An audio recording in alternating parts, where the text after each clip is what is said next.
Hi, friends! Welcome to Nature Check's Arda Campaign, the show where you come for the game and stay for the science. Hi, my name is Sheryl, my pronouns are she, her, and I'm the Dungeon Master for the Arda Campaign. I'm also a PhD candidate studying ecology at the University of Illinois at Chicago, and when I'm not doing my research, I'm a science communicator and the host of the Roving Naturalist on YouTube. And if you like me and Dungeons & Dragons, you can also check out Treetops and Tarasques, an event where you can come on a tour led by Nancy, where we will be playing D&D in the Ecuadorian cloud forest. I'm so excited. It's going to happen. It's going to be amazing. What a polished introduction that was. Well, hey, thanks. It was just... It helps when you write it down. Oh, yeah. No. For, I don't know how to read, Peter and I should try and write down. For our next stunning introduction, it'll be Peter. Oh, no. What's my name again? My name is Peter. I am a agricultural scientist studying how to make crops grow good in North Carolina and how people can make money on growing those crops good and controlling those pests real good in those same crops, all in high tunnels. But I'm not doing that. I take pictures of bugs and other small things, and I post those on the internet for people to use. So if anybody out there would like to use my photographs or other pictures, some of them aren't photographs. You can do that. You just have to ask me permission first, and I'll send you like the good versions of those files and not the Instagram version of those files. So hit me up.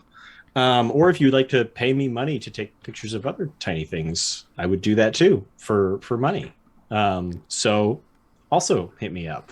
Here, I play Cedric, the Dwarven Cleric, the party's daddest character now. Now that Fletcher's gone, daddest. And we both use he him pronouns. Me in real life and Cedric in the game life where he lives. Incredible. There, that. How's that for an intro? Amazing. Nancy. Hi everyone, my name is Nancy. I am an entomologist, which means that I study insects, and I live in Quito, Ecuador, which is how I am helping Sheryl coordinate treetops and Tarasques here in Ecuador. When I'm not leading your bum around the jungle to look at all the beautiful and amazing insects that live here, I am doing social media things. For example, I have a YouTube and a TikTok that I need to get back to soon. You can find all that stuff in the reference section down below. I play an Aasimar in our beautiful world of Arda. She is a rogue, and our pronouns are she, her. And there's Cindy. Hey, I'm Cindy, she, her. I'm a science enthusiast and play an Andorian engineer. Over on Here is Awesome.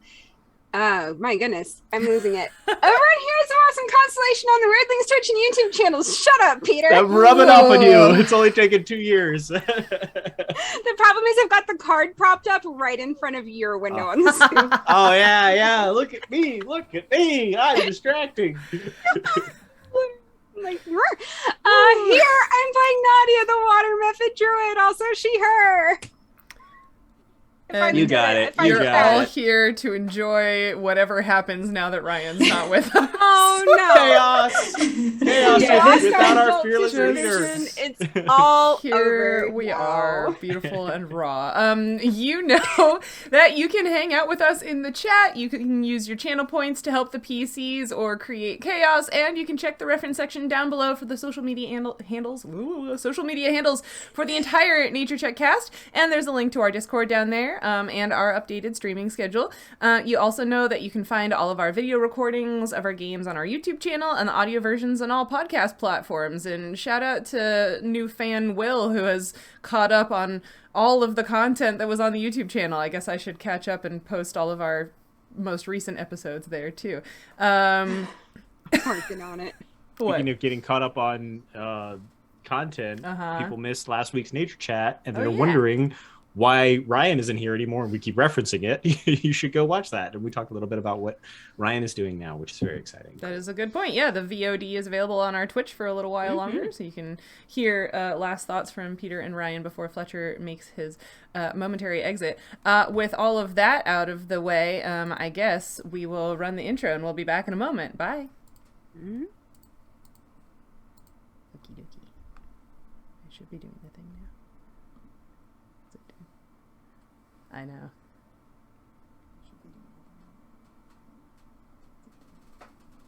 I know.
We are still here. Hello, we're back.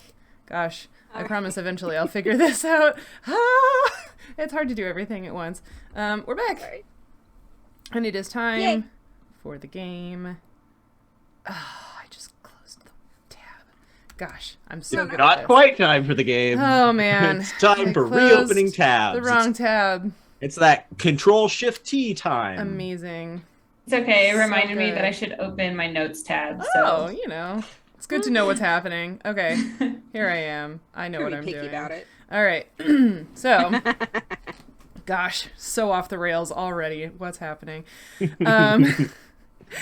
A lot has happened in the week since you arrived back in New Seychester, but in the last day or so, you spent your time uncharacteristically apart from one another, with Fletcher working in his new office at the Academy of Explorers, the Academy of Explorers building, and Kay running deliveries for her family's store.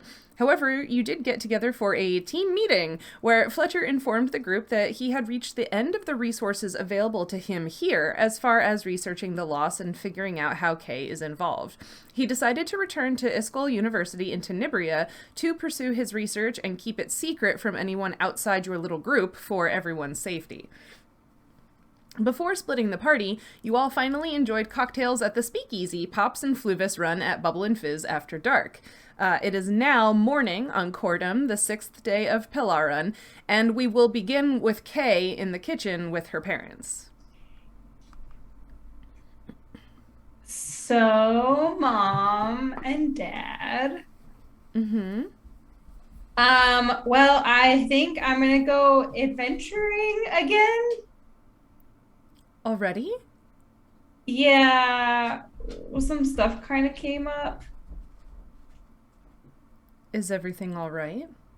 Yeah, everything's all right. It's just kind of complicated. So I don't think I ever really told you guys because, like, you know, like my brothers and sisters were around and stuff, but like, and you can't tell anyone because they're like super secret. But on our adventuring, we found these temples and they seem to be connected to the lost in some way. And we seem to be able to find other temples.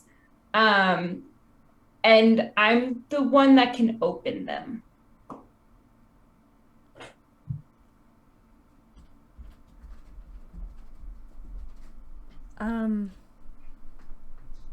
I'm not sure I understand, but I guess you're saying you have something important you need to do? Yeah, that. And it maybe has something to do with the loss, and we may be able to figure out more about it because there's these like temples around, and there's all this like ancient literature in them, and they seem to still have a connection to the gods at least. Oh. That's your mom is sort of like trying to process all of this. Your dad is a little more, you know, straightforward. So he comes over and sort of like side hugs you around the shoulders and is like, "Well, it sounds like you're trying to do something that could help a lot of people." Yes. So, on the condition that you promise to stay safe. Always. I came back just fine last time. You did. Although I will not say how long I'm going to be gone because it's a very, there's a lot out there, as it turns out. It's very big, the outside of the town. So I don't know when I'll be back, but we're taking a ship. I can at least tell you where we're going this time. We're taking a ship and we're going up the coast to the north, and there's a volcano up there. Oh. We're not going to go like in the volcano. I mean, that doesn't seem safe, but we're going to like explore that area. It has like come up a few times in some of the stuff we've been finding and reading, and we just haven't been up there yet. So that's kind of the plan. I can understand you not being sure how long you're going to be gone, but I mean, when do we worry? Yes. I think we have a way to send messages back, actually. So we got a bag, and it has like a connection to another bag that someone, like, we're running some errands for them along the way. And so like I can drop letters in there and have them like drop them off at the shop. So that way you'll know that I'm okay and not worry. Oh, all right. Yes, if you're going to write, then that would be nice. Yeah. I mean, we can't tell you what to do. You are, your own person, but I worry about everyone who's in the family, so. Yeah, and that's why I was like, oh, it's a good idea to write letters back and stuff, because I realized how much I made you guys worry last time I was gone. But I really did think I was only going to be gone like a week, because I didn't realize the river was so big, and yeah, it was kind of complicated. Well, you fixed that problem, so. Yeah. And look at how much better the town is because of it. Your dad's still standing next to you, and he's like, yeah, we can trust you. We know that. Yeah. Yeah. And I'll be back. It's not like I'm going forever. Like, this is still my home at the end of the day. Yeah. We'll see you again. I know that. Do you mind if I ask you a question? Mm-hmm. So I was on the streets for a little bit before you guys found me. Mm-hmm. But do you know how I got here in town? I don't remember any of it. Oh. I don't. I mean, we moved here to sort of start over again, and in the growing city, there were children on the streets, and we took in some that we had space for and tried to care for all of you, but I don't really know most of your stories before you became part of our family, so I'm sorry, I don't. No, it's okay. It just yeah, apparently my heritage seems to have a big importance with the temples. And that's why I can like open them, but I don't remember anything before being here, so it's kind of weird, That is odd.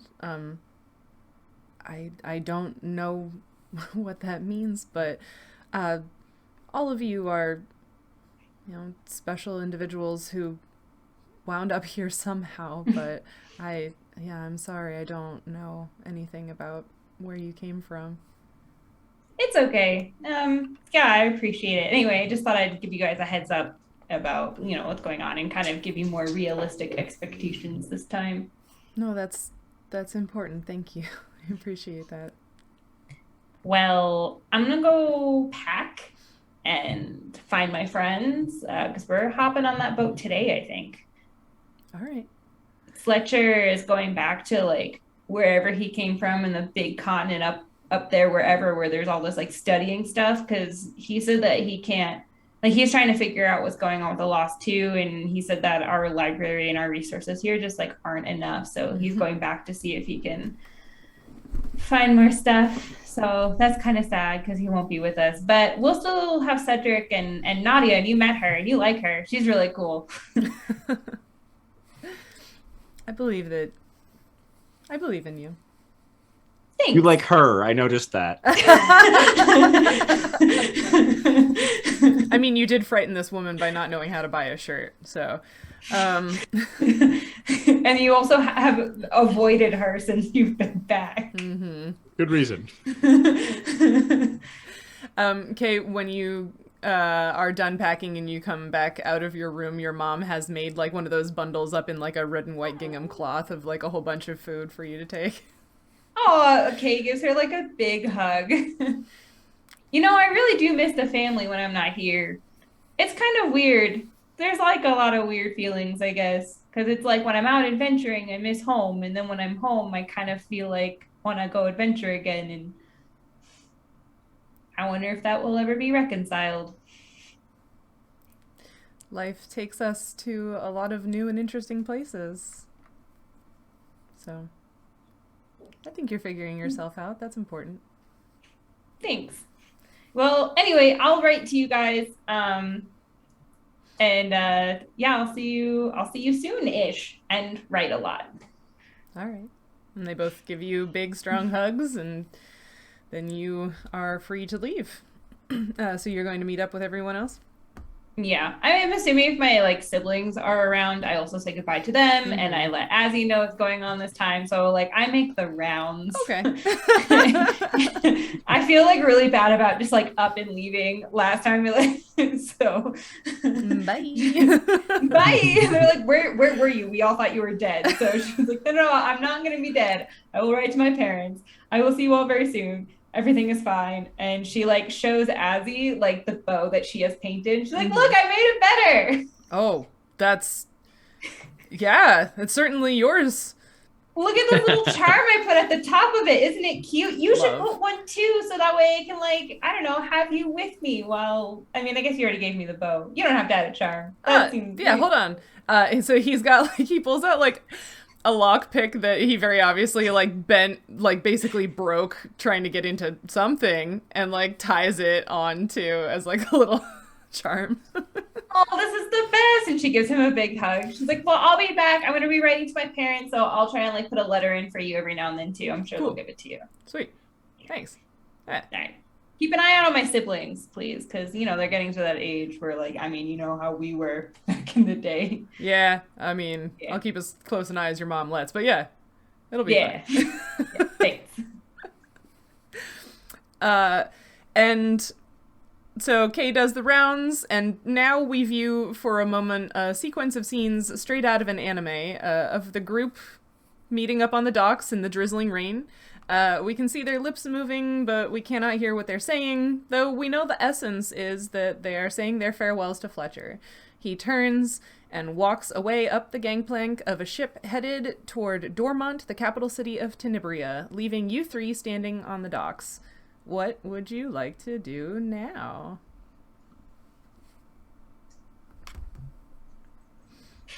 Be sad, I guess.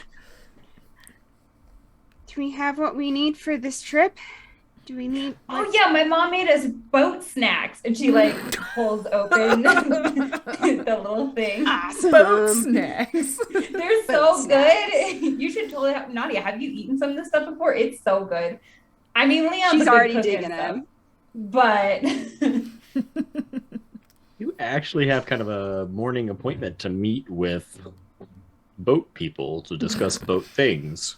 Mm-hmm. You know how when you're at the movie theater and you eat all the popcorn before the movie starts? Mm-hmm. I feel like that's what's happening to the boat snacks. Perfect.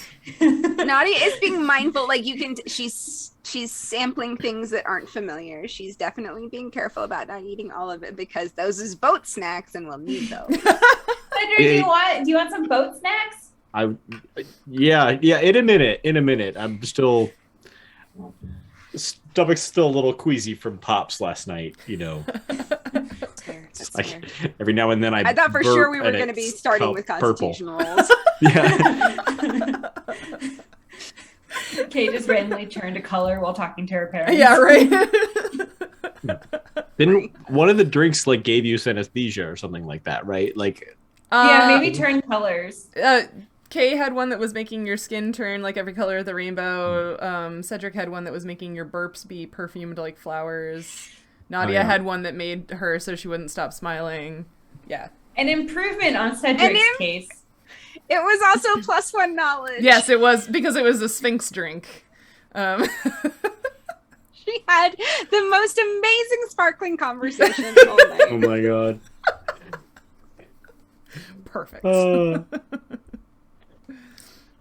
Fluvis is like actually an elemental of that drink or something like that.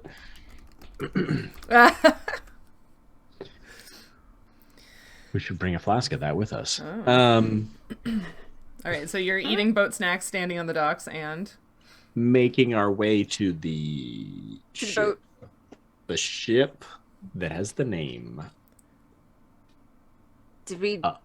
The ship that we have been on twice now. With the one that Stomonel Laughshield owns. yes. Which is a ship out of wood. My notes say the boat from before. Go back to before. Flip back to before. Isn't it called the Endurance or something? Because that was before I was on. The Endurance? No, the one that brought you back after the Mimic was like the Pheasant something or other, I think. Oh. Yeah. The dead pheasant. Oh, I think Danny, the champion of the world. maybe the Endurance was a ship that they just recently found in Antarctica. Do you guys read about that? Yes. I did not. Cool. That was wild. That was what's his name's ship, right? Like the who like did the discovery and went to the Antarctica. They like calculated everything. Their ship went down. They somehow made it back in rowboats. Yeah. Yeah, like they actually all made it back, right? Mm-hmm. Well, I don't know. Yeah. I mean, maybe all the rich white dudes made it back. Unclear. Yeah. It's been a couple weeks Unclear. since I There's heard no that way that 2-minute any of us can segment find on the out PR. by Amazing. yeah. We should have a ship talk sometime because I've actually sailed on tall ships. I mean, we can. Yeah. You're on a boat, or you're going to be on a boat. I don't know. I know a little bit about boats. I don't know. There's nobody in the world who knows things about boats that we could have on as a guest. Probably, right? Probably No, right. nobody knows anything about boats. The name you're looking for is the Gaer Ladui is. That's it. Stomonel. That's why I didn't write it down. Yeah, I don't even know how to spell that. It's in Elvish. Oh, well, see, there you go. Yeah. Is it really Elvish? Sounds French. I used an Elvish translator. Sounds French. Anyway. So is that where you're going? Yes. Okay. Because we talked with them, right? They gave us like a quote and everything, but we hadn't like made any Yeah, hard and then we were plans going to yet. come back in the morning and tell them what we decided. Yeah, it's gonna be really awkward if they're like, "Oh yeah, well, we could leave in like 3 days," and then we're like, "Okay, has to go back to her mom's house and be like, so." Could you pack me more boat snacks? Yeah, we ate all the boat snacks already, and also Kate might actually go back anyway and be like, well, actually, we ate all the boat snacks. Can we have more boat snacks? I want to say that I think that was fun seeing Kay not tell everybody everything all at once. Like, I think that was the first conversation ever, maybe, that Kay didn't overshare. Like, was actually judicious in information sharing. But, I mean, your parents, it tracks. She's a rebellious teenager, after all. I mean... So you're going back to the ship where it was yesterday when all three of you went. Yeah. Yeah, so it is parked in the same spot. The plank is still down. You can see someone moving among some stuff up on the deck, but you're not sure who it is because there's like a pile of like crates and things. But that's the only like movement you see around the ship right now. So you assume everybody else might be below decks or off ship, but... Hello, the ship! Hello, can we come aboard? Hello? Permission to come aboard! And you see Vinalda pokes her head out from behind the boxes. So as a reminder, Vinalda! she's a young adult female dwarf, taller than a lot of dwarves, and very lean, with dark brown skin and jet black hair that she has in a very thick braid down her back, and she wears simple, practical clothing and no adornments. She sticks her head around the crates as you're yelling and goes, "Oh, it's all of you! Permission granted, come aboard!" How's it going?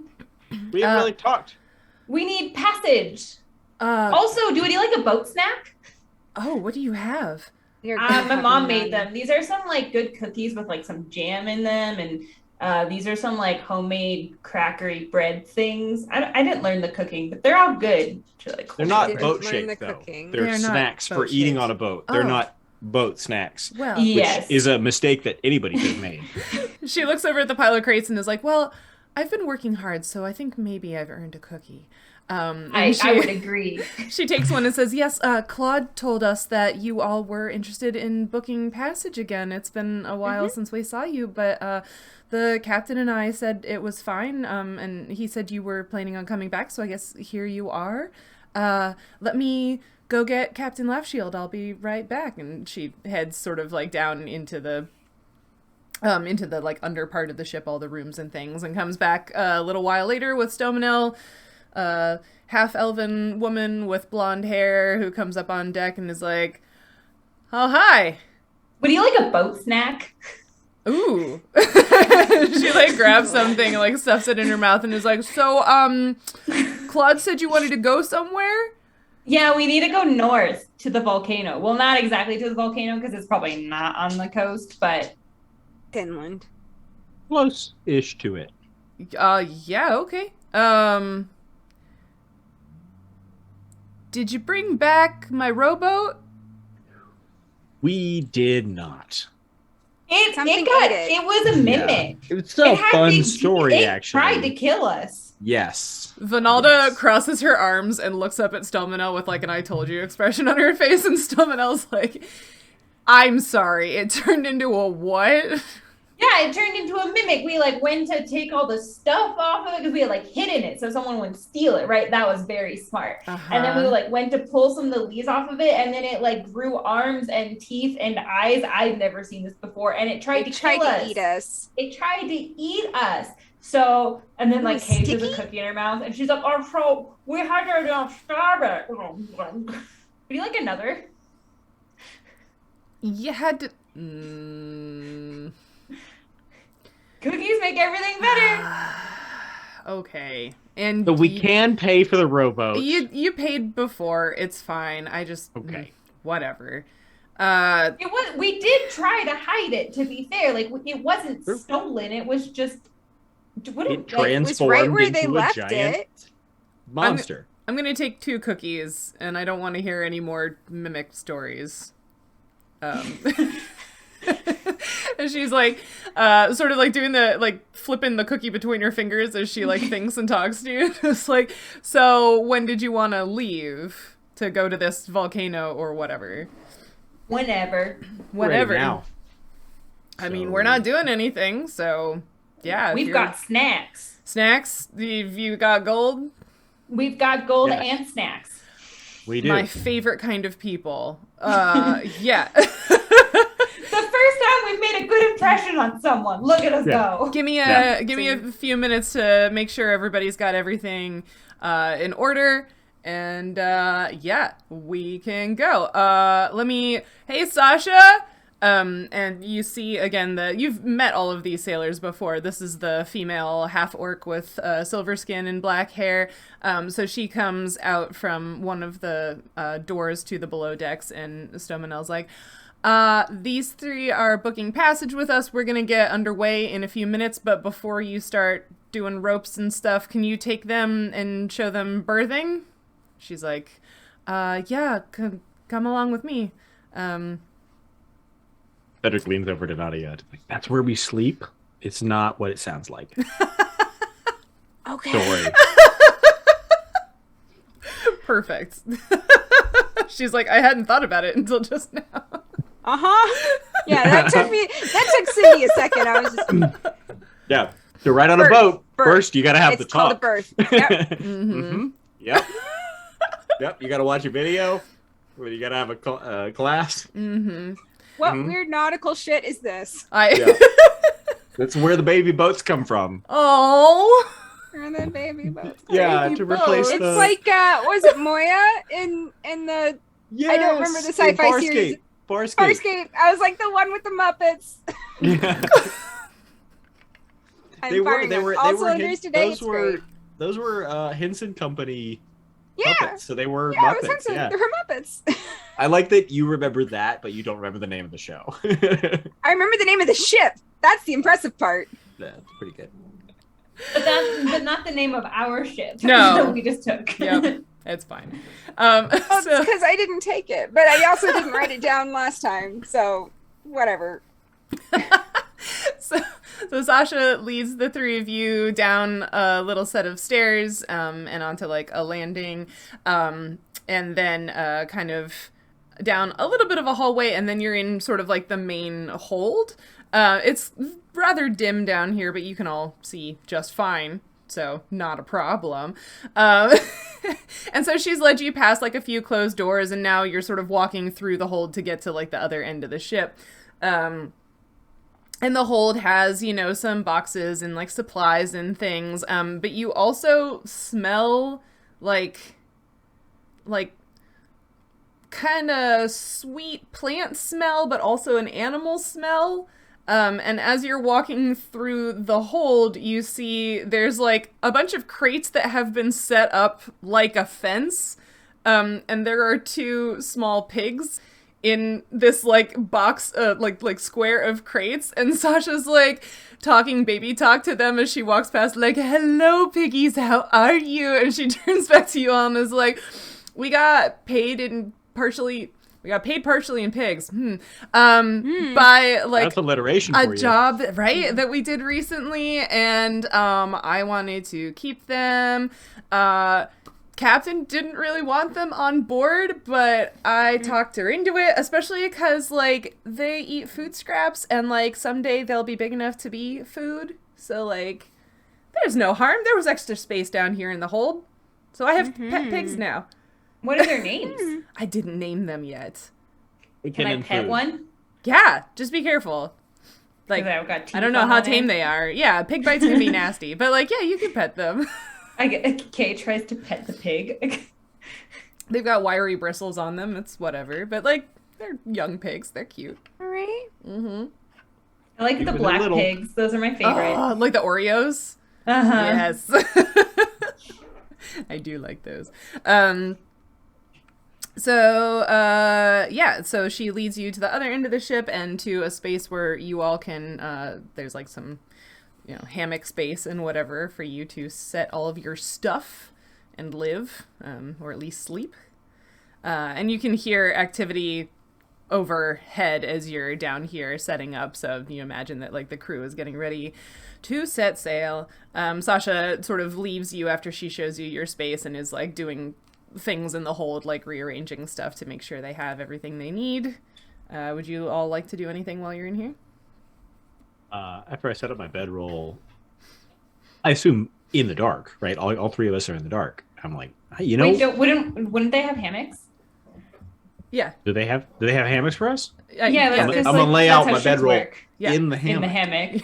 I'm gonna put my bedroll in the hammock. Okay. Yeah, because when the ship rocks, you're in your hammock, and then it also rocks. No, and then... I know that. I just didn't know if they provided hammocks for us or if we had to like have our own hammocks, which I don't have. I know Nautia has a hammock, but I don't have a hammock. So last time we didn't stay overnight on the ship, Kay. So I don't know how. Didn't know if hammocks were extra or whatever. Well, didn't you come over on a ship? Did you have to like? Yeah, they had hammocks for me, but it was a different ship. It was, you know, fair. it was a Bigger. different ship. You know, I didn't want to assume, but I just want to point out how nice is it? We don't need any light down here. Convenient. Dark vision party. We don't have any of those weak human eyes around anymore. Seems a little discriminatory, but okay. I mean, he has other nice features that I'm gonna miss. Like being tall and responsible. Yeah, I mean, like if you needed to He's hang up the one of these hammocks. tallest person in the group now. He's shrinking. It's yeah, our mean height has shrunk Yes. a lot. Yeah, but luckily, if we need to reach anything on top shelves, Nadia's our girl. Fine. Yeah.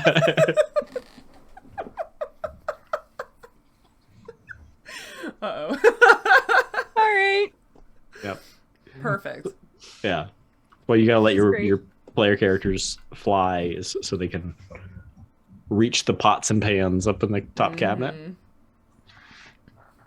I would actually like to go back up on deck for a minute to try to find an out of the way spot where it looks like there's not too many people moving around and just sort of have a check-in with Arena.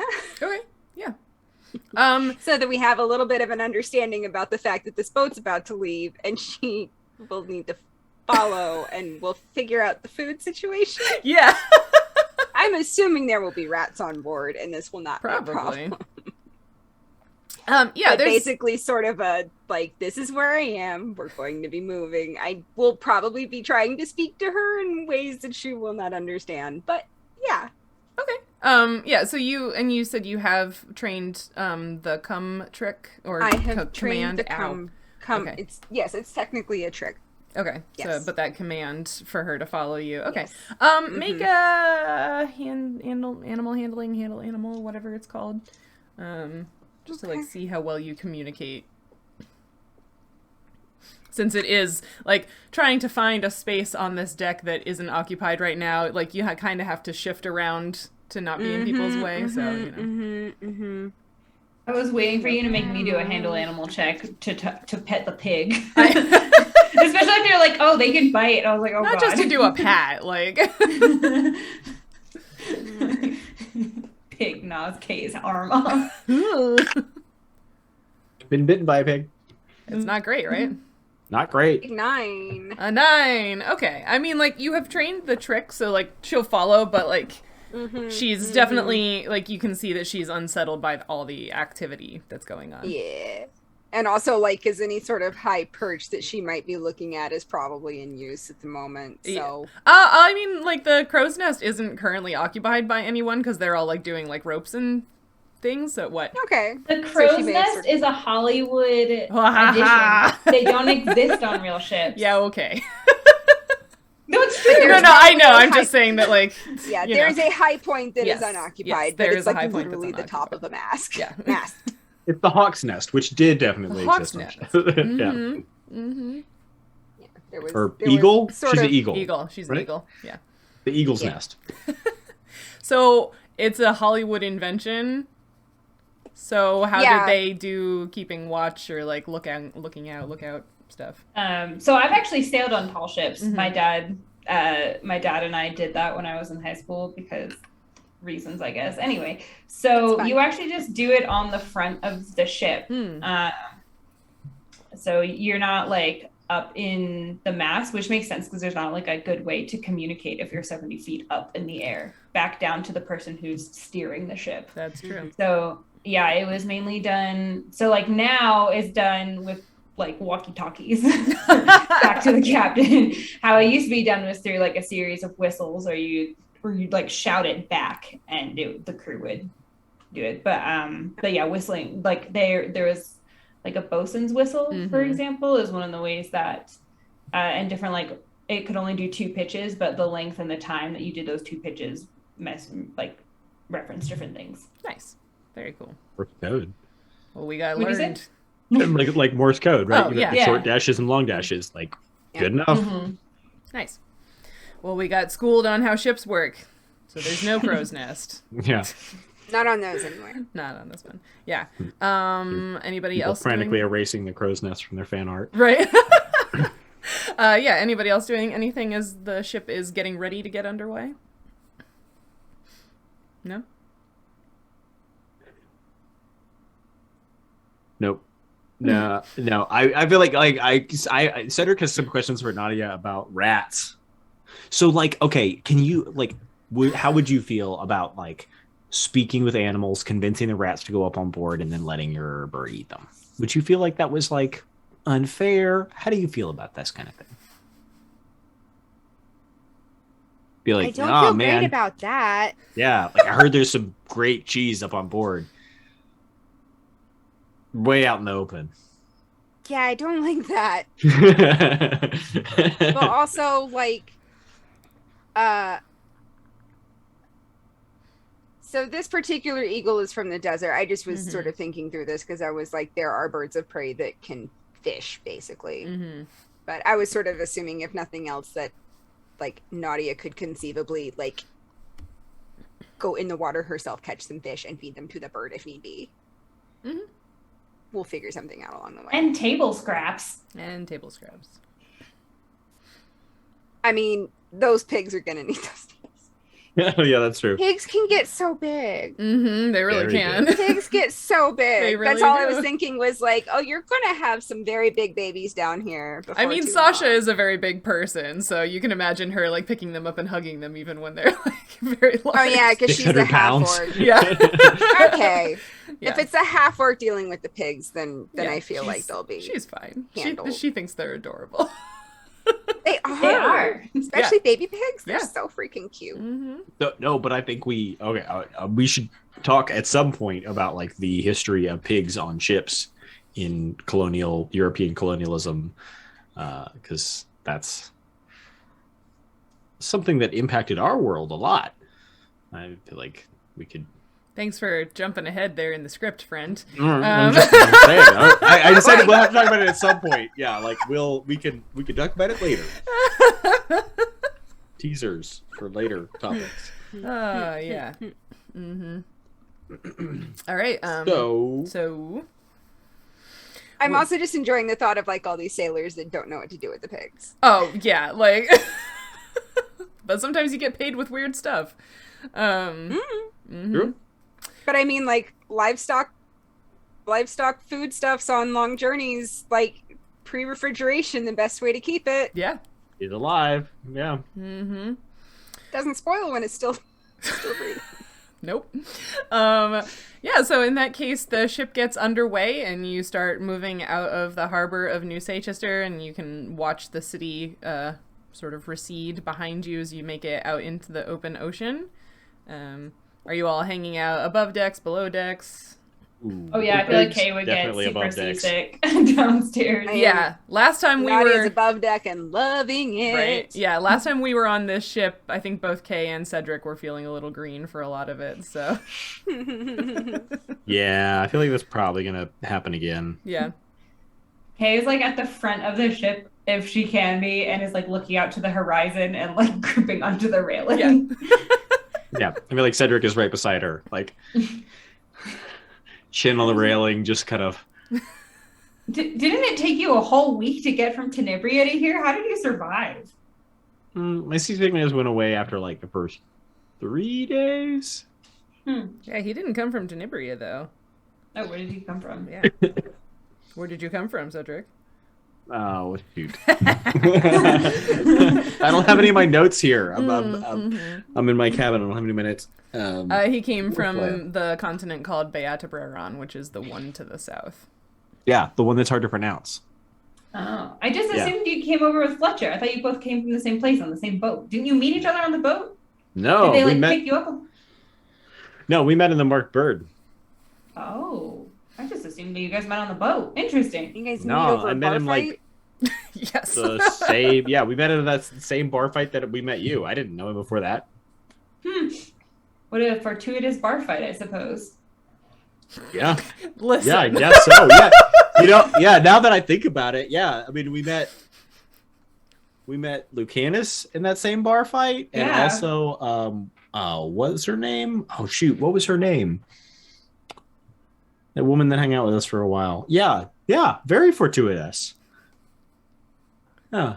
If it hadn't been for Leon's fish getting poisoned, Yeah. If it wasn't you and I for would some never have met. damn dwarf like upriver a few months. That's true. You know, they say Moradin works in mysterious ways.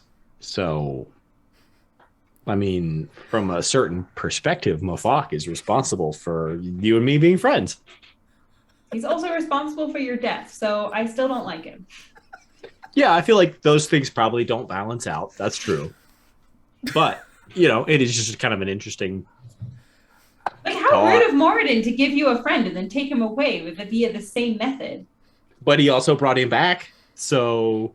I brought him back. Yeah, but you wouldn't have been there to bring me back if Mofok hadn't brought us together with the poison fish in the first place. See?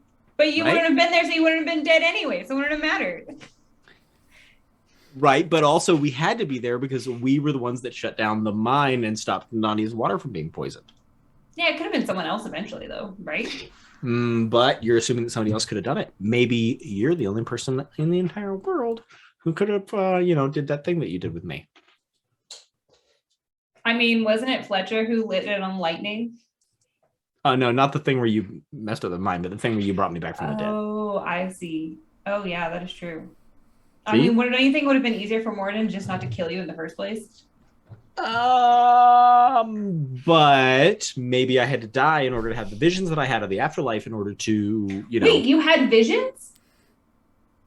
Well, I don't know that I would call them visions. You just called them visions. I mean, more like experiences. How come you me to have dreams, but you've been sitting on visions for how long now? Do you tell anyone? Oh, you just want me to just die again to have more visions? No, I want you to tell me what you saw. Oh, I'm sure we talked about this at some point. Didn't we talk about this? No. At some point. I definitely talked to Fletcher about it. Well, Fletcher isn't here, and so the only two people with that knowledge are you and Fletcher, and one of you isn't here, so the other has to talk. We're in this together. You told me that I have to tell you about my dreams when I have them and when I get a feeling and stuff. Why is it different for you?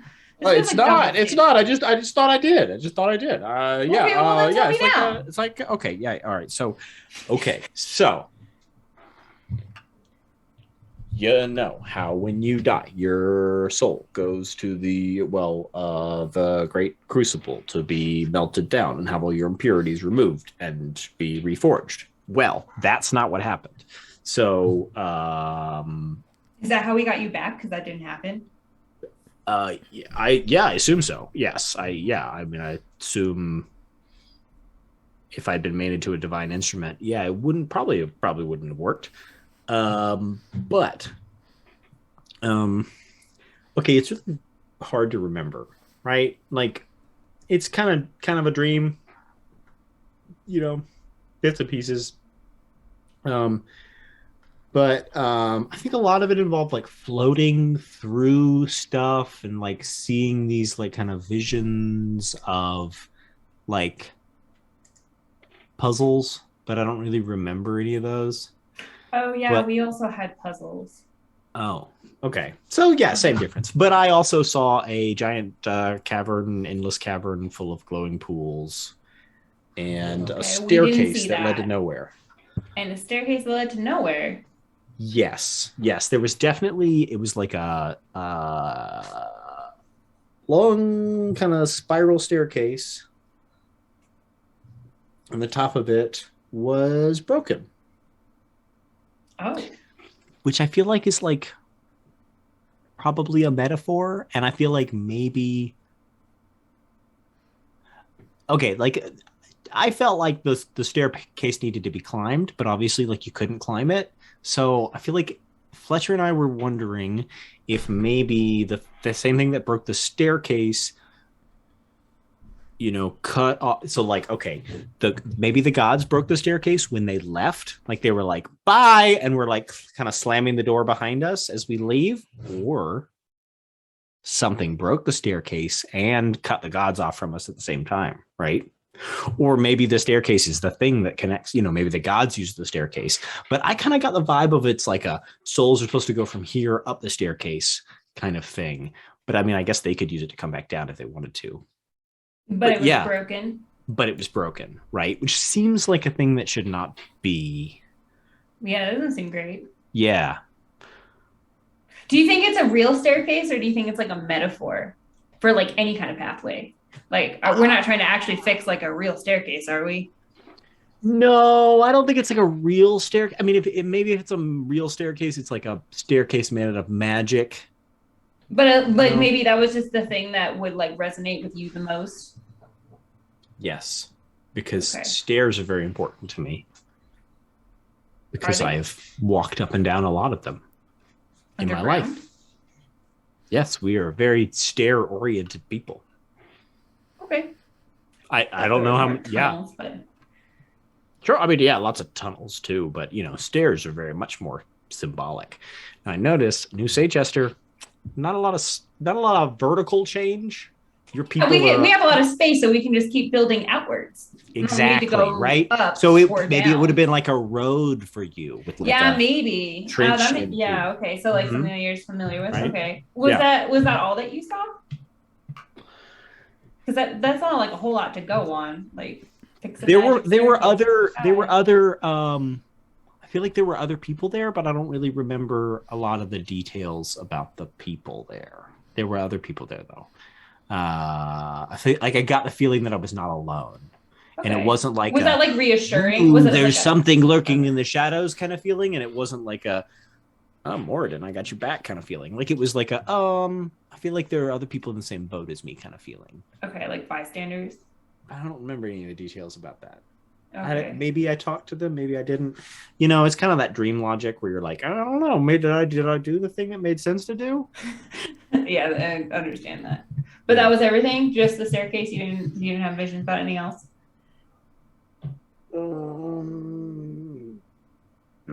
I mean, I think in conversation with Fletcher later on, some of the things that I thought maybe I remembered were actually just things that happened to me, like when I died. Like I remember there being a tiny dragon, but he said that was like actually just Mafak turning into some kind of lizard animal. Yeah, I heard about that too. Yeah. I didn't see that, so. Yep. So, I don't know. There's a lot of other stuff in there, but it's kind of just jumbled. I don't really remember any specifics. But, Broken Staircase, I do remember. Well, I appreciate you being honest about it. So, this is good, because then, like, you know, I feel like you're getting part of the story, and then, like, I'm getting a different part of the story, and maybe if we just keep putting our little puzzle pieces together, we'll, like, get somewhere. We're going to have to work extra hard, because Fletcher, the smart one, isn't here. Exactly. But we can go and try stuff, and then we can report back to him, and he'll be like, oh, obviously you should have done this. This would have been the smart thing to do, blah, blah, blah. You know how he does. Yeah. Well, we'll try our best, and we'll still disappoint him, but it's okay. Yeah. You know what we should do? We should, the three of us should have a conversation about what we should have done. We should have asked him what we should have put in the next temple. Oh, yeah. I bet he had a really good idea about like, ooh, you should have filled the next trough with this. You know, that seems like the kind of thing he would be like, oh, I've got a theory about this, you know? Yeah, that is true. I'm like supposed to be the one that's connected to them, but like, I don't know. There's holes in the ground. I don't know what to put in them. Staircases. Maybe the next one I can put my mom's baked goods in them. I don't think there are enough of them left. Maybe next time we'll just have to bring her with us so she can bake goods and then put them in the trough. I mean, if it's just whatever we have a lot of, we'll put pig shit in them next time. I don't want to, like, I feel we got in trouble for burning some books. I don't want to put pig shit in the troughs.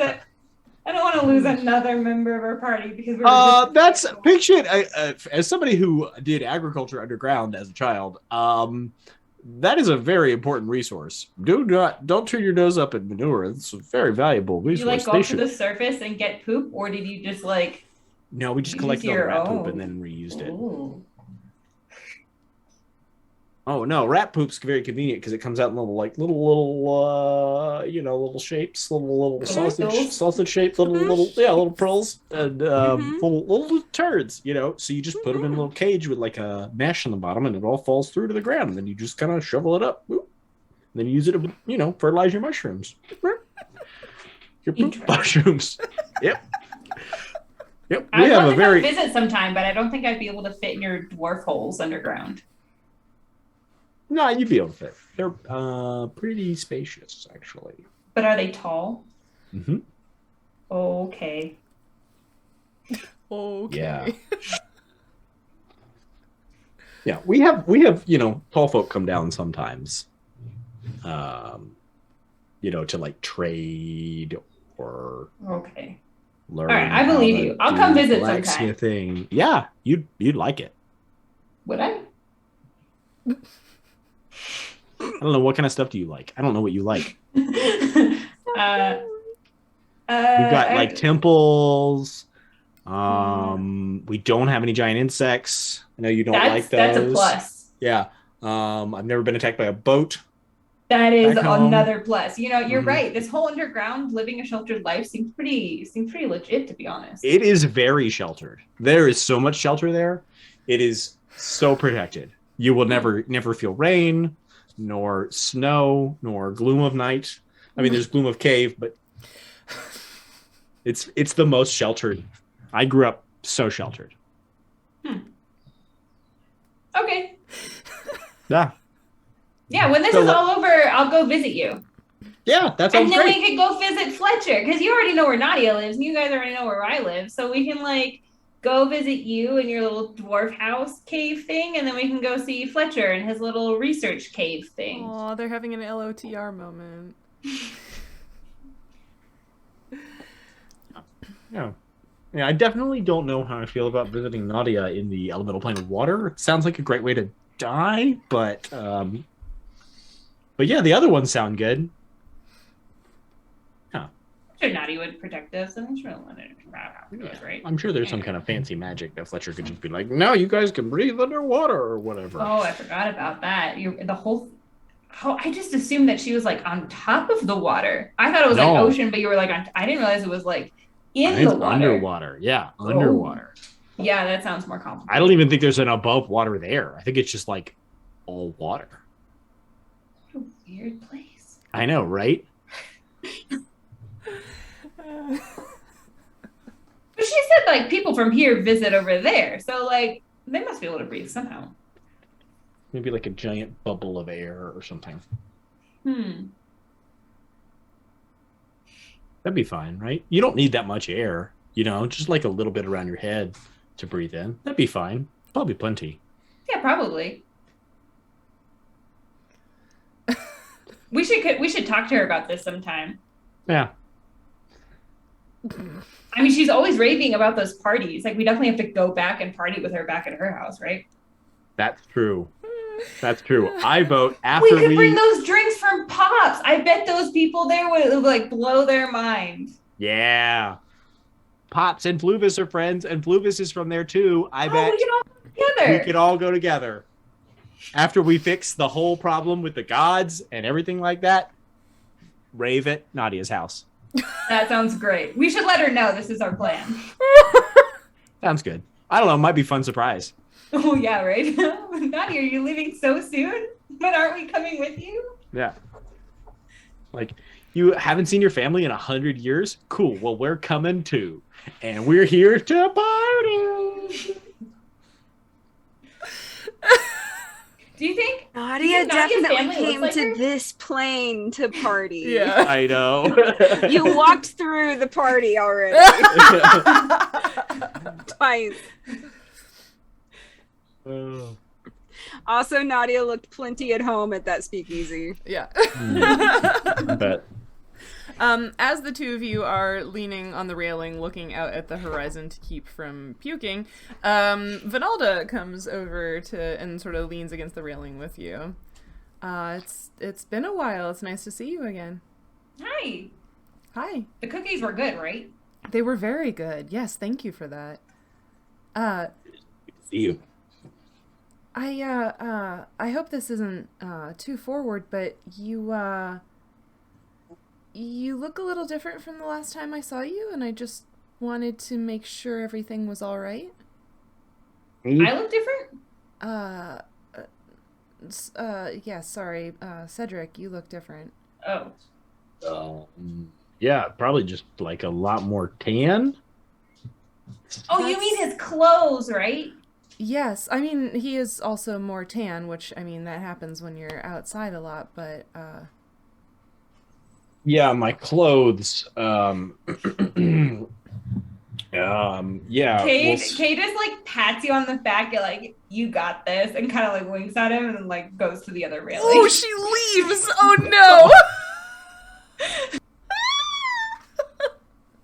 Yeah, actually, we were, well, but you remember my armor? Yes, you don't have that either. I don't. Yeah, so we were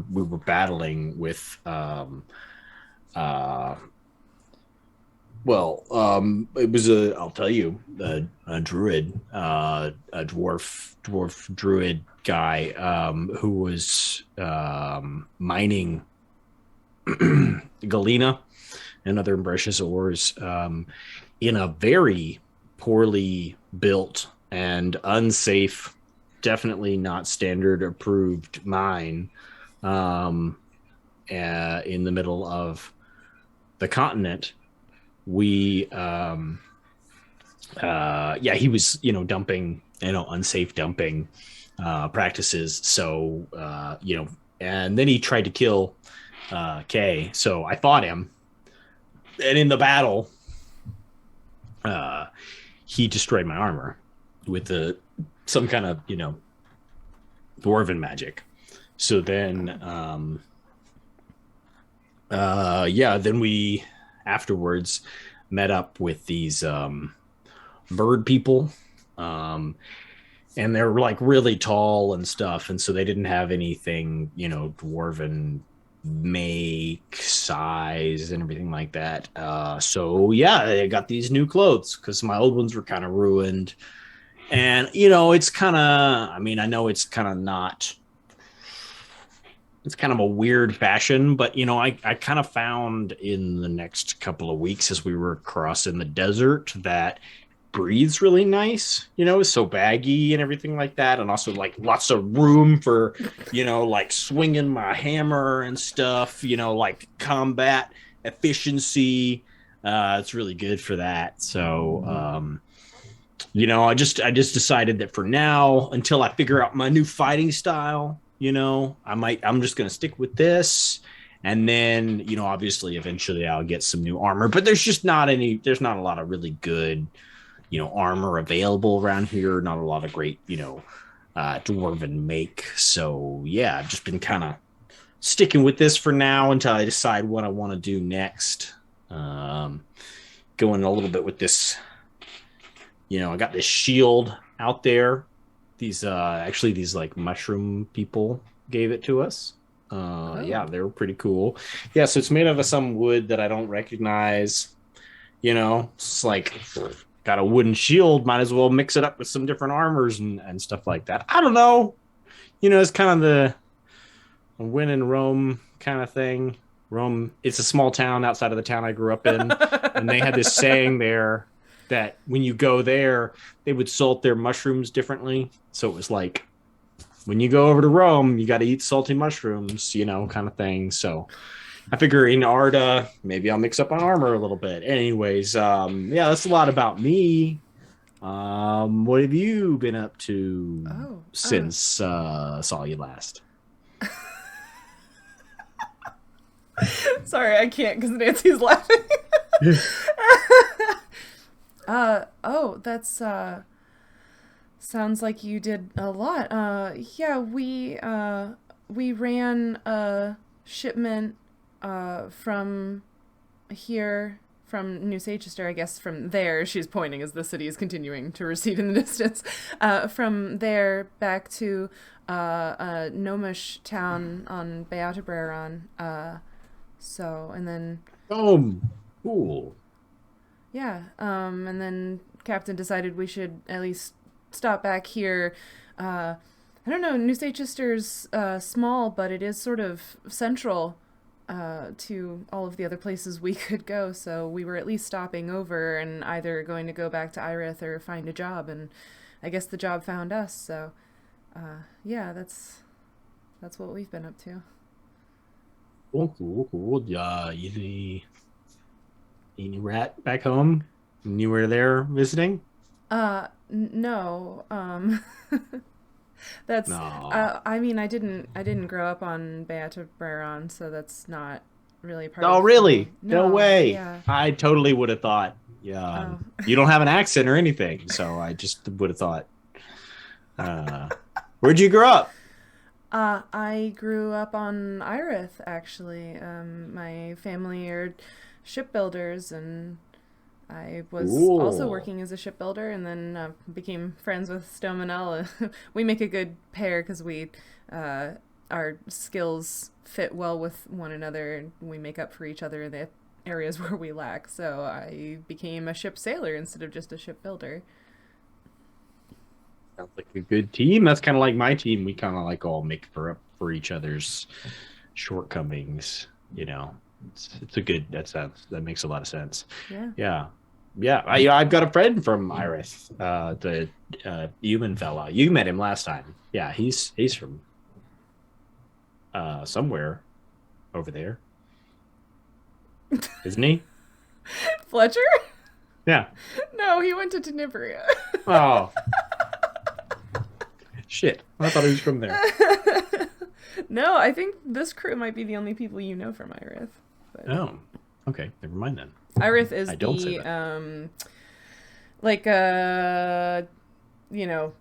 large island / small continent that's mostly just one city of sailor types. It's seen by a lot of outsiders as like kind of a lawless piratical type situation. Gotcha. Mm-hmm. In that case, I do what everyone does when I've heard about a place. Mm-hmm. I just say like, oh, that's like the place that's like one city and also that like big continent place. Yes. Lots of pirates there. I don't know if pirate is the right term, at least not for everyone, but Captain Laughshield and her father and their crews have always sort of done a variety of jobs, so I guess they're sailors of fortune, not tied to any particular interest or organization, but we're not pirates. We don't go around attacking and stealing and things like that. Oh, yeah, no, sure, yeah, no, I obviously, I was just talking about, like, Irith in general, like, not everybody from, yeah, obviously, you guys are, like, people who get hired to drive people around the volcanoes and stuff, right? Like, that's cool. Have you ever been to this volcano before? I have not. We haven't sailed to the northern part of Arda yet, so... Cool. Well, I mean, new experience. That's what we do. We're kind of like adventurers, so we like go new places and like look at it and stuff. Like to like meet new people and like fight new kinds of monsters and try and see if we can learn anything about the loss. Kind of those kinds of things. Just kind of all kinds of adventure-y kind of stuff. And you've done a lot of that so far? Yeah, all three of those things. We met like a whole bunch of different kinds of people all over, and then like also we like fought a bunch of like really terrible monsters. We almost died to these flowers one time. Oh. Actually several times, but recently they like drain your blood and your will to live kind of. It was pretty bad. Oh. Yeah. It was. I had to save everybody with some magic that I had acquired out in Arda, but it was fine. It was not a big deal or anything like that. But yeah, we did almost die. So it's pretty intense. Magic you acquired in Arda? Yeah. Like thunderstones. Oh. They're kind of like those, but like a local variety. Just like scared them off. Yeah. It was cool. And the loss, you said that was the third thing? Yeah. We're just trying to see if there's any, how the church like tried to reach out to like people who followed other gods, like, back when the loss happened the first time. Well, presumably there were people who worshipped Obadai and Alana here. And so, just trying to see if we can connect with any of them and see if they know anything, that kind of thing. Just, sharing notes kind of stuff.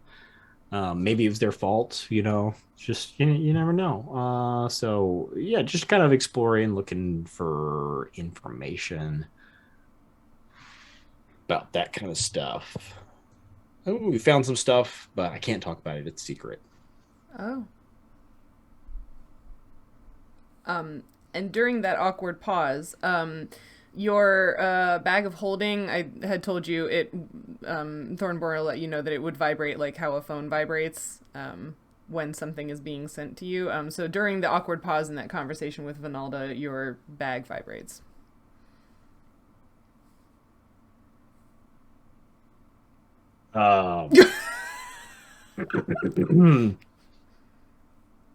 Yep. So, I actually have to go. I just thought of something that I need to talk to Kay about. Talk later. I'm sure we will. All right, I'll be around. Bye. Bye. I'm gonna like turn and like walk over to where Kay is. Okay, like.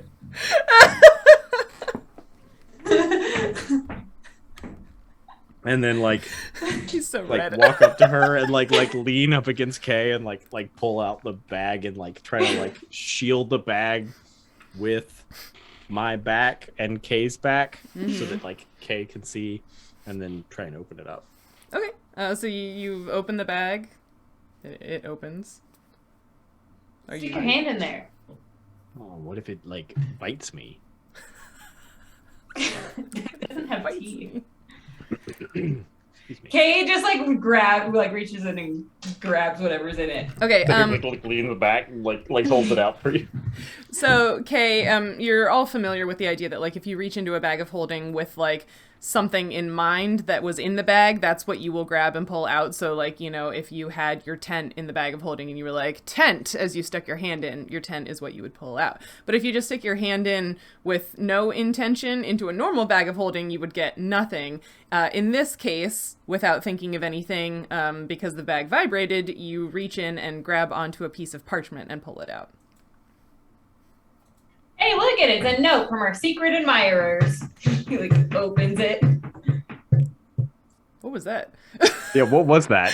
My dog wagging his tail Oh! at my desk because he wants food. Uppers. So he's like that's why my desk moved the other like a little bit ago too, because he like literally pushed my desk up to get onto my lap to tell me that he wants food. Sorry. That's amazing. It was just like a weird sound. Yeah, so you pull out this piece of parchment, and yeah, it does have writing on one side. It's not like a full piece of parchment, it's just, you know, a little scrap. And it says, hope you enjoy your time on the water. If you happen to see any rock snails or red coral, I'd be interested in those to help with your balance. 15 gold per pound of coral and 5 gold per snail. Happy fishing, Thornburrow. Seems fishy, but okay. Nah. I don't know, like, I feel like Nautia could do a good job. I mean, we aren't going to see any snails from up here. Yeah, I don't actually know what the I don't actually know what those look like. Oh, snails? They're like a long wormy thing with two little like stalks on it, and then they have like a little shell on the back. Sometimes they're pretty. That's on me. That's on me. Ones that like lives like really deep in the ocean or something, and like can create these like plates of metal on it, which is super cool. That sounds made up. But I mean, maybe. I guess I don't remember what book I read. It could have been a fantasy book. Yeah. So we can agree those don't exist. But I do actually know what a snail is, Kay. I just don't know what a rock snail is. I don't know how to tell that from a regular snail because all snails are rocks. That's a good. I mean, I just assumed it was a snail that lived on a rock. Maybe it's one that has plates of rock all over it, like your made-up snail. Do you think we should write back for clarification? Yeah, maybe like write him back and be like, draw us a picture of what a rock snail looks like. Yeah. Or do you think? Wait, I bet people on the boat would know what a rock snail. Go hit up that cute dwarf you were just talking to and ask her what a rock snail is. I bet she's seen a ton of them. You could ask your druid who lives in the water. What? Where are you? That doesn't sound like an idea that Kay and Cedric would have come up with. or ask the cute dwarf. Either way. We're trying to set Cedric up. Get with the program.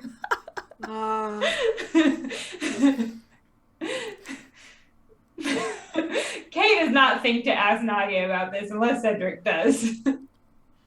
Kay is too excited about trying to get you to talk to the cute dwarf again. She's still right there. Who, Vinalda?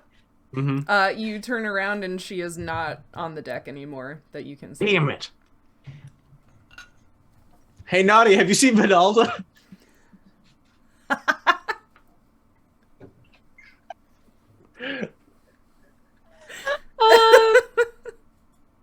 Have I seen Vinalda? I have not been watching Vinalda.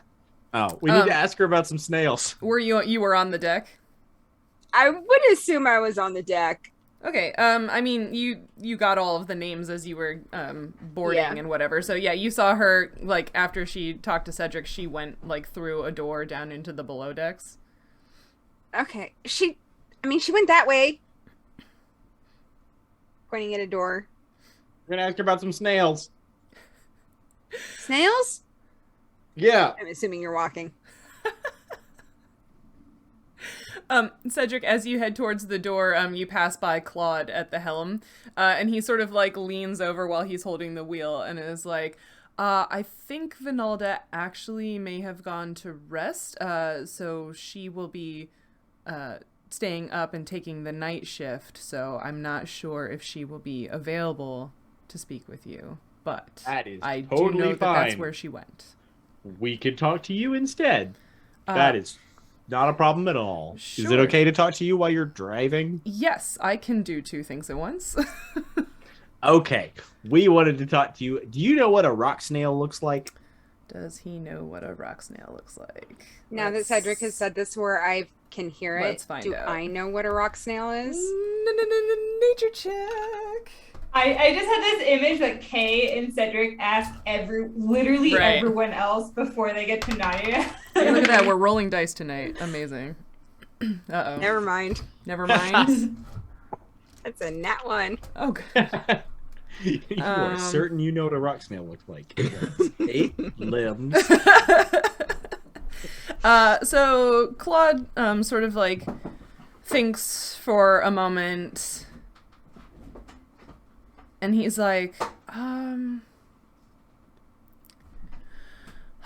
that sounds familiar.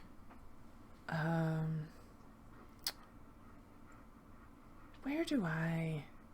He sort of, like, looks off into the distance and keeps thinking for a moment, is like... I feel like Cedric and Kay make really awkward eye contact. Like,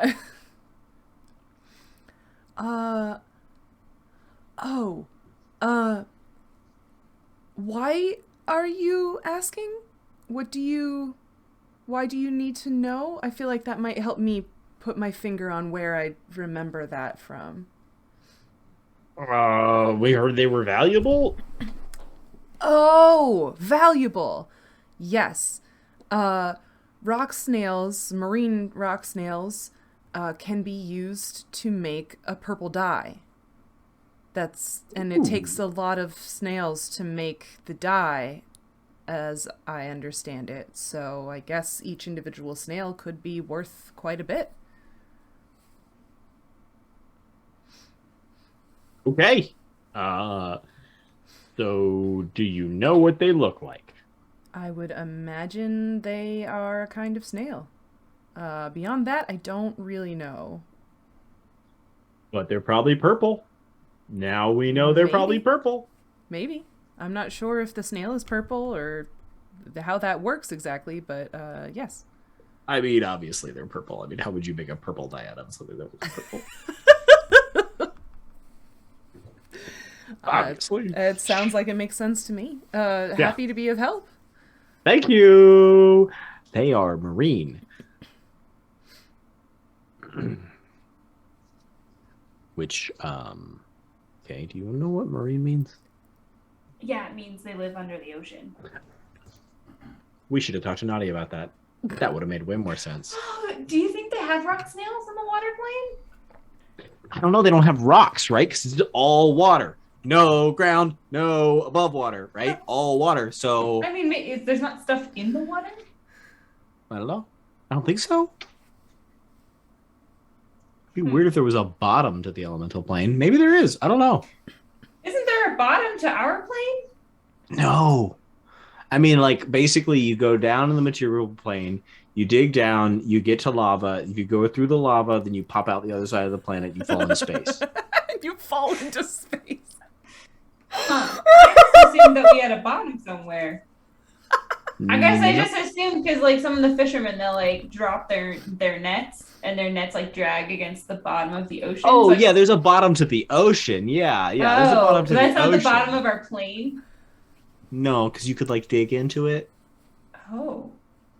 Yeah, so, like, you know how I live underground? That's, like, there's, like, the ground, which is kind of, like, the bottom of the air. So you can live underwater underground? Or underground underwater? Mm-hmm. Huh. Yeah. So Yeah, maybe you've never really water lived until plane. you've seen a dwarven mermaid. Ooh. They live in underwater, those, whatever you just said. They live Underwater, there. underground, underwater. Mhm. Yeah. No eyes, totally white. Kind of like you can see their organs. I feel like This we're is losing horrifying. Very upsetting. I feel like we're losing intelligence points. Next stat block is a troglodytic dwarven mermaid. Yay. Yes. Yeah, take that, Duragar. Well, I mean, it's as good as I guess it's as good as anything. I mean, she has lived in the water around here, at least for a little bit, so. Yeah, she definitely knows. We're stupid for not having asked her. Nautia! Hey, you know rock snails, right? Are they purple? Are they purple? What? Yeah, rock snails. You don't know about rock snails? They're purple snails that live underwater in the ocean. Well, we think they're purple. We're confirming because we assume that because they live in the water and you live in the water that you know what rock snails are. Rock snails. I love this complete reversal of like Cedric and Kay are idiots for not asking to Yeah. Cedric and Kay are idiots because they're assuming Nautia knows. Maybe they look like purple rocks, or Maybe we'll just write them back a letter. I mean, I feel like red coral is coral that's red, so we could get it. So let me just write them back to make sure. Like, Do I know what red coral is? I'm gonna roll for red coral now. Okay. God, I feel like Kay is confident that they could figure out what red coral is. I feel feel like like- these dice are gonna bite me. nothing has made me feel more like playing Stardew Valley during D&D than Right. being like, you gotta go get some red coral. Okay. That's a 17 on red coral. Yeah. So you know that coral. Yes, you know that you can find coral in coral reefs. I was about to go further, but that would involve ringing the science bell, I think. So perhaps what we'll do Wait till we find it. is, we could wait until we find it, or we could at least go on our break and then have the science chat when we get Yeah. back. Oh, okay. Yeah. How's that sound? That Yeah. sounds good. Sounds Yeah. good. Yeah. Okay. Kay is going to scribble on a piece of parchment asking for clarification about what the rock snail looks like Okay. and send it back. Okay. So how are you sending it back?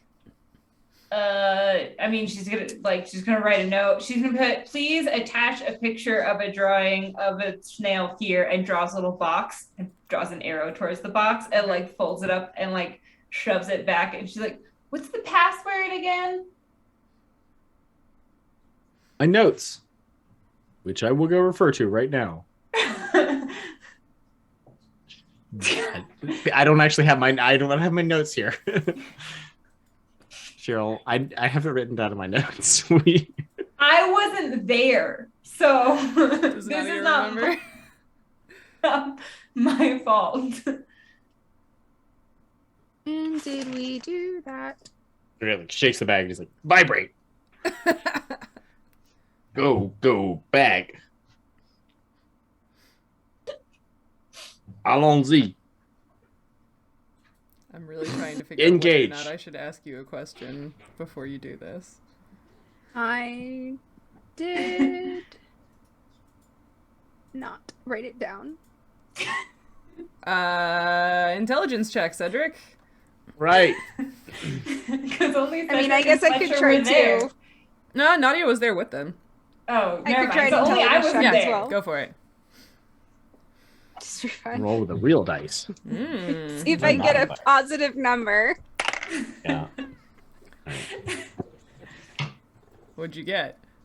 15. 15. I rolled an 11, which means 9. 9. Okay. So Nautia, you your wisdom score is a what? Was this intelligence or wisdom? No, I'm just asking what your wisdom score is. Yeah, no, my wisdom is 12. Okay. So I know what you're about to ask. Yes. Because Yeah. I know that they put something in that bag last time. I'm not sure Nautia would put that together. I guess That's what I was going to say checking. is like between you and Cedric both have fairly high wisdom scores. So I think you would both be like, we should take all of our belongings out of the bag. There was a lengthy conversation about not putting anything in there because we didn't trust them. Yeah. So you should take So all yeah, of I your think belongings I would out. still be like, is there anything in there that doesn't go?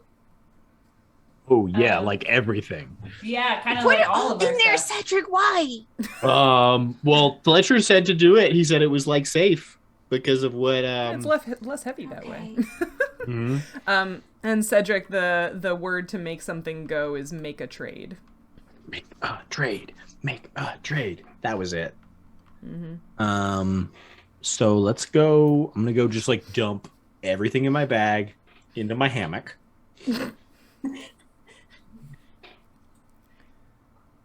And then put Kay's note in the bag and I'll say make a trade.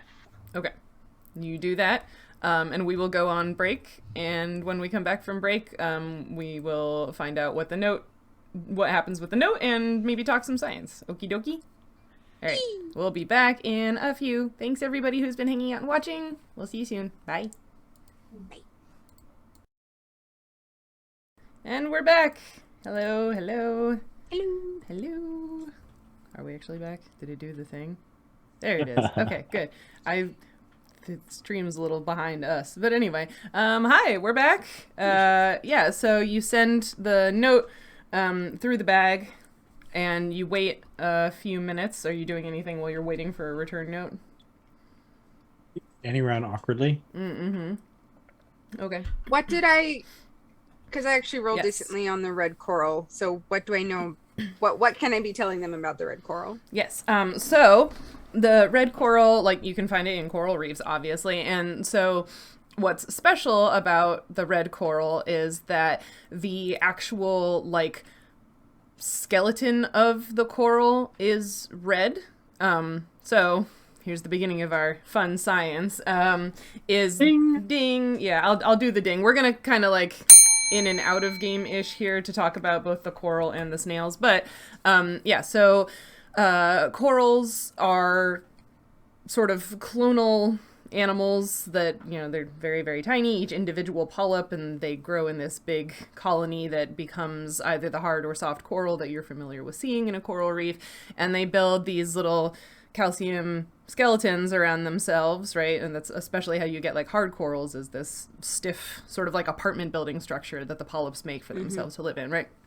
So most of the time what that is made of just winds up being white.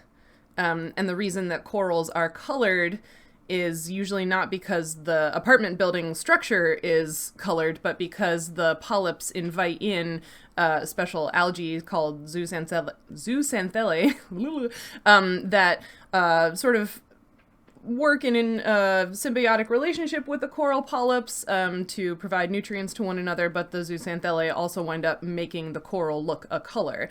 And so that's what's happening in coral bleaching, is you're seeing just the white calcium carbonate, whatever, apartment building structure that the polyps built without the zooxanthellae algae inside, because the polyps will expel the algae when they get super stressed because of things like ocean acidification or ocean water warming or whatever. However, there are a few varieties of corals where the apartment building structure that they build is a color, and red coral is one of those. So instead of being a white calcium carbonate skeletal structure, it's red. And red coral has been called precious coral before, and it's treated like a gemstone. So like people will take red coral once the polyps are dead inside, and slice it up into cabochons or make it into beads and things like that. So it's a very popular... it's very popular for jewelry. Yes, it's a very popular component for jewelry and has been for a long time. So Nautia might not know the jewelry part, but you know that there is coral that is red even when it's dead. Yeah. I assume that there is at least one listener out there who also listens to the Adventure Zone who just went, oh, because a lot of the stuff about their character who is made out of coral just made sense all of a sudden. They have a character made out of coral? His name is Zuxanthille. He's a Brynar. Very They cool. did the, what is it, Quiet Ear? Oh, yeah. The world building thing. To build the world, and so they each got to sort of organically build up the world. And one of the things they came up with was basically these almost sort of like golem bodies that they could then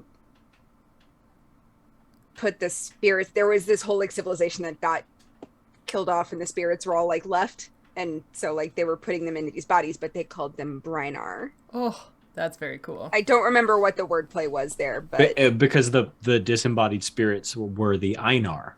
That's right. So they were the Einar spirits put into a salt water body, so they're the Brynar. Yeah. That's they've been having a very good time doing terrible nautical puns.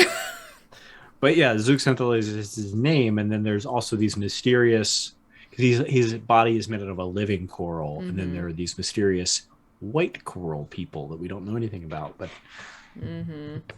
Perhaps what you just said would make all of that make a little bit more sense to listeners out there. Well, because we saw some coral get bleached at some point in that.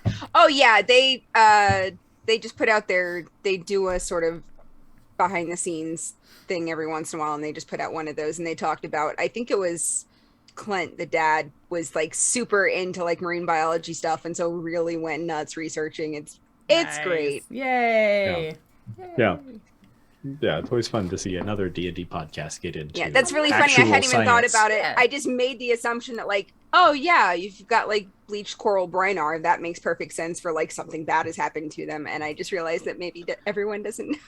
Yeah, that's cool though. Talking about Peter, obviously. Yeah, obviously. But yeah, and there are other varieties of corals that also don't have white calcium carbonate apartment building skeletons. There are some that are green or like a bluish purple, but the red is... We have black coral here. There you go. It's now illegal to... So in the Galapagos, they used to sell it all the time. And then I forget when it was outlawed, but it was outlawed fairly recently. And like the Ecuadorian government would go in and like check. And if you were selling black coral, you got like immediately shut down because it's now super endangered here. Because everyone was using it for jewelry. That and the red coral. Yeah. And so like... because of like how these things are made by the animals, like they're sort of a matte color, but you can polish it and make it shiny. And so, yeah, it's this very vibrant red color that a lot of people really like. So that's the story behind the coral. And as far as the snail, after a few minutes, your bag vibrates again. And the note that you put in, Kay, with the like box for the drawing is there. And in the box, there's written, I'm not much of an artist, but I know that they are, the shells are sort of club-shaped with lots of spines on them. Well, that works. That's at least a descriptive. Mm-hmm. Yeah, that sounds weird. If I look at that picture, does it jog my memory? You mean at that description? Or the description? Yeah, there is no picture. Yeah, he didn't draw anything. I mean, yeah, you've seen snails with a variety of shell shapes, but I think you got a 1 on the on I got the a snail, 1. So yeah, you're not like super sure. That's a hard no. Yeah. Can we take it back to the it's not the captain. Yeah, I don't know. Claude is the navigator. Yeah. The navigator. Yeah. We like go up to him and be like, hey, so we have a description. Have you seen snails that fit this description? He sort of reads it and is like, yes. Yeah, sometimes you can find the shells washed up on beaches. I think these live in like more shallow waters. I don't spend a whole lot of time in the water, but I have seen shells that would match that description before, yes. Okay, well, that gives us something to go on. Maybe we'll find them when, like, we dock, or I guess not, like, drop the anchor. Whatever boat people do, I guess. There's a reason I'm paying as a passenger and I'm not helping in the running of the ship. Mm-hmm. Well, are you, I guess I'm not entirely sure what your plan is. You said you wanted to go to the volcano, and so I'm just sort of navigating us there around the western coast of the continent. But did you want to stop anywhere? Because I don't know. I know there are sort of shallow waters here around the, you know, the southwestern corner of the continent and around the islands. There are some coral reefs and things like that, but I'm not sure if there's the kind of habitat that these snails might need farther north. So I wasn't sure if you were wanting us to stop along the way or if we were just going straight to the volcano. This is day one, so you're free to, you know, make up your plans. I just, I wanted to make sure that I was doing what you wanted. I guess if there's a place nearby, I mean, Nautia, you could like swim and just like look around. It wouldn't take that long, right? I was actually going to ask, what are the various speeds of the ship, basically, like, because we're probably not going to get like full clip. What was that? Oh. What were you asking? Just basically how fast is the ship going to be going at the various points in this? Because basically, can I outfly the ship? I'm assuming not once it gets up to full speed. Probably not. I don't know. A person who's been on a tall ship before. Depends how much wind there is. Yeah. I mean, some of the big ones can get up to like 40 knots. I don't know how fast Nautia flies, but I don't know. Are wind conditions particularly good? Is 40. Yeah, it's a little breezy because it is still raining. You see, like, it's all dark clouds everywhere. This isn't not nearly as pretty as the first time you were out on the ship, the view. But this is not a huge ship. So yeah, it's going fast-ish. I don't think it would outpace you, Nautia. So yeah. Yeah, like that was, so on the tall ship that I was on, it was like it was a bark. So it's the one that has like all this possible sails. Mm-hmm. And its top speed was 40 knots, but we usually went like 10 to 20 on a normal day. This is quite a bit smaller than that. It doesn't have that many masts or sails. So the schooners are faster. That's why they made the schooners. Really? Is the trade, because they were smaller and lighter. So that like there was I did a whole project on schooners once. So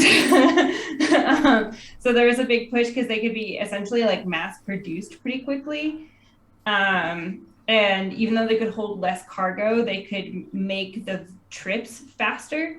So that tended to be most of the trading ships were the schooners. Nice. If you're talking, you are muted.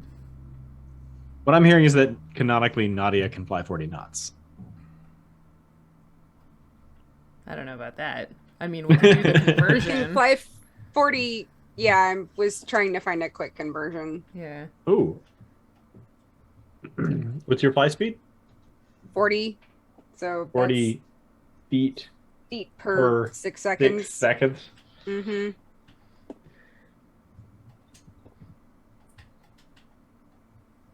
All right, so that's 6.66 feet per second.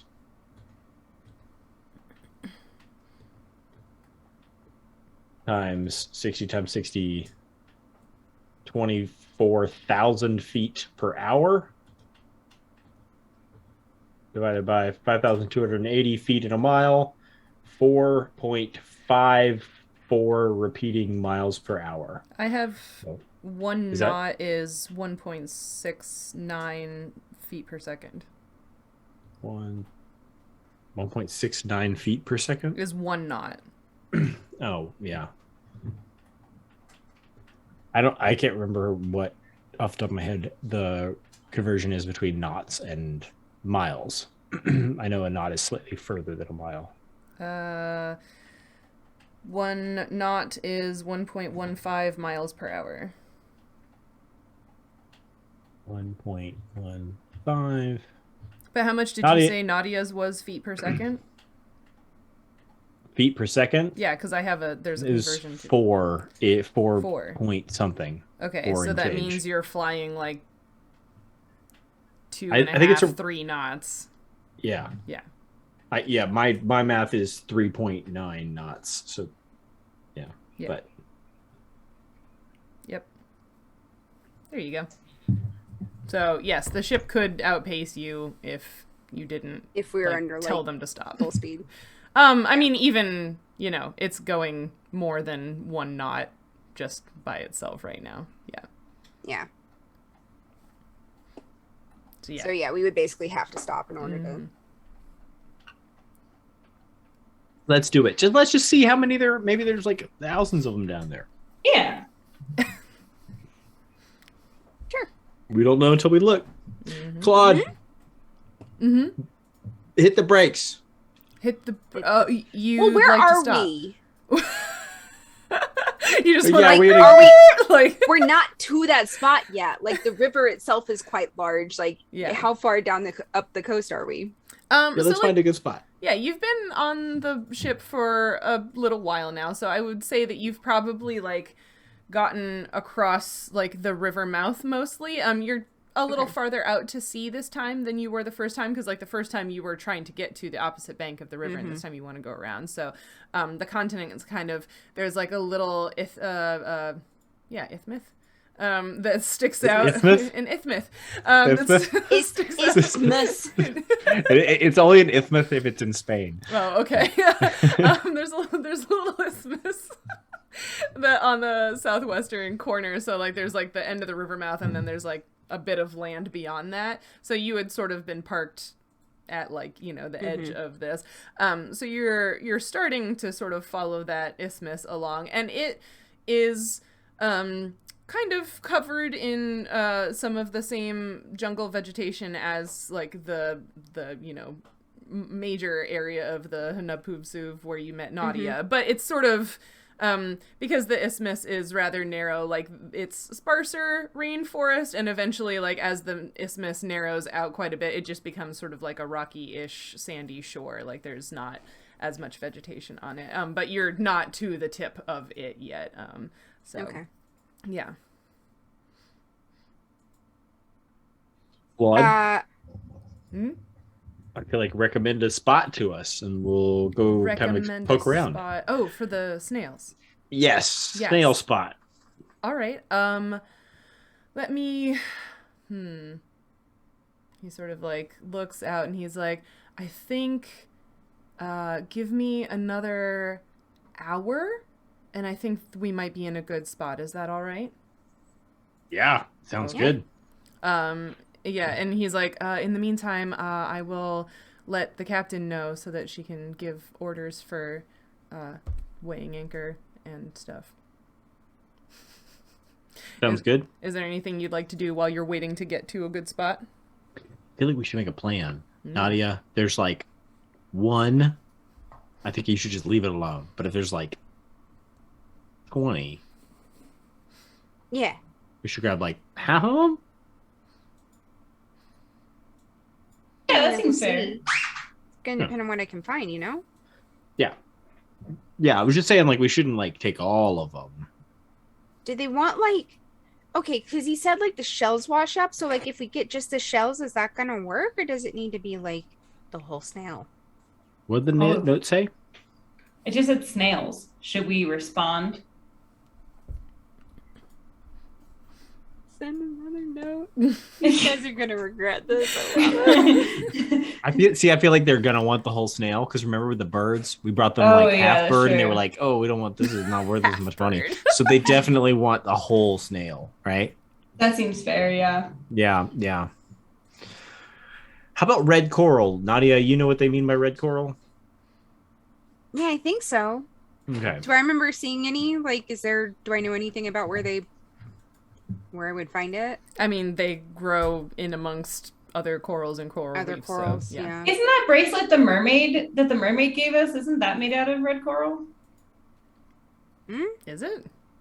I don't know. Remember that bracelet the mermaid gave us, like on the very That was first a episode really or long time whatever? ago. I don't remember what it was made out I'm of. pretty sure it's red coral. Who Maybe. has that? I do. You No, do? we gave it back to her. We Yeah, let you her- didn't take it. Oh, You didn't okay, take yeah, the yeah, treasure. yeah. Okay. Right, we suck. Hey, we're good people. Whatever. This is why I'm behind on giving them money. You find a pile of money with a note that says free for anyone who wants it. I like how not only is Sheryl behind in giving us money, but we also have a giant debt to pay off. This seems unfair. That was intentional. The being behind on giving you money was caused by you not taking things. We tend to do that a lot, don't we? I think the only time we've taken something so far has been like the javelin that we found like buried in the desert. That's because it wasn't attached to anyone. Anyone alive. Yeah, like this is some Amazing. Yeah, so what's your plan? Not all- yeah. Send Nautia out to look for some coral and some snails. Yeah, basically, like if I know what to look for as far as like where the coral would be, then I could make that. I could try to figure out where that would be too. Okay. And she could scout ahead, so she could be like, we could like send her out and be like, oh, there are snails here, and then like maybe we could all go out in a little rowboat and try our best, but not go out and waste time in the rowboat if there's nothing out there. Yeah. Take the bag of Sounds holding good. and just stuff into it as you go. You don't have to That say the actually code. works You don't well have to for say the me. magic word. Yeah, but you could just Yeah. use it as your bag. Dump it straight Plus, in. it's magical, so I don't think the salt water is going to bother it that much. Mm-mm. Yeah, salt water's hell in my backpack. I just pictured her swimming along with the bag open, like catching saltwater. That's weird. I was having the same. Can we send that back? 500 in here, pounds we of They salt wanted water. snails. The snails were in the water. Water. Nautia has already figured out that this is going to be the annoy them to death bag. Yeah. That is my God. 1000% the plan. Yeah, that's why we have a method in the party. And Is she's that why? dumb enough that she can just play dumb convincingly. All right. So after a little bit of time, the ship sort of like Claude has steered it, and they've moved the sails in such a way that it slows down, and they lower an anchor. And he's like, so off, and he's pointing to the left, to the south. Off in that direction, as far as I'm aware, there are some reefs. We're stopped here because the water here is deep enough for the ship to be safe and not run onto the corals. But please don't take too awfully long because the tide will move, and we may not be in such an awesome position for long. What's our time limit? I mean, before sunset, but like, you Oh, know, yeah, it's also definitely, your okay. trip, so, you know, as long as you No. want, but like before sunset would be good. Yeah, no, that's totally Okay. doable. Yeah. Nautia, you go fly out there and you go scout and let us know if there's any snails. That I way, will like, go. I'm gonna start with the shallows for the snails Mhm.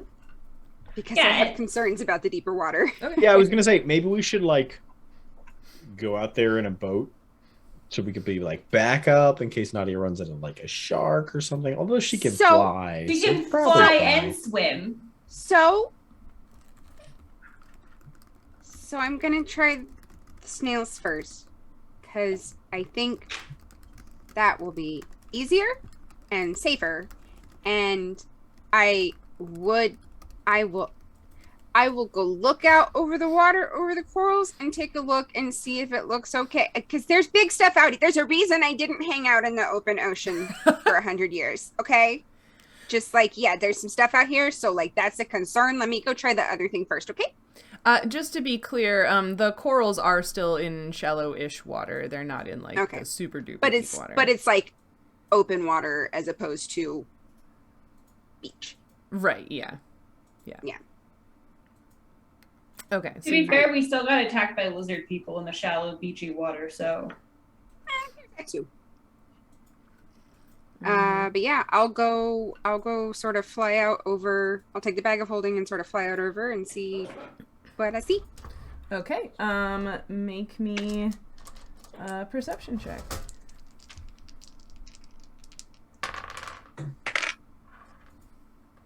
17? Yeah, so you fly out over the shallow water and you sort of like fly like kind of up and down to get different vantage points, and you do see some creatures in the water that look like snails of some kind.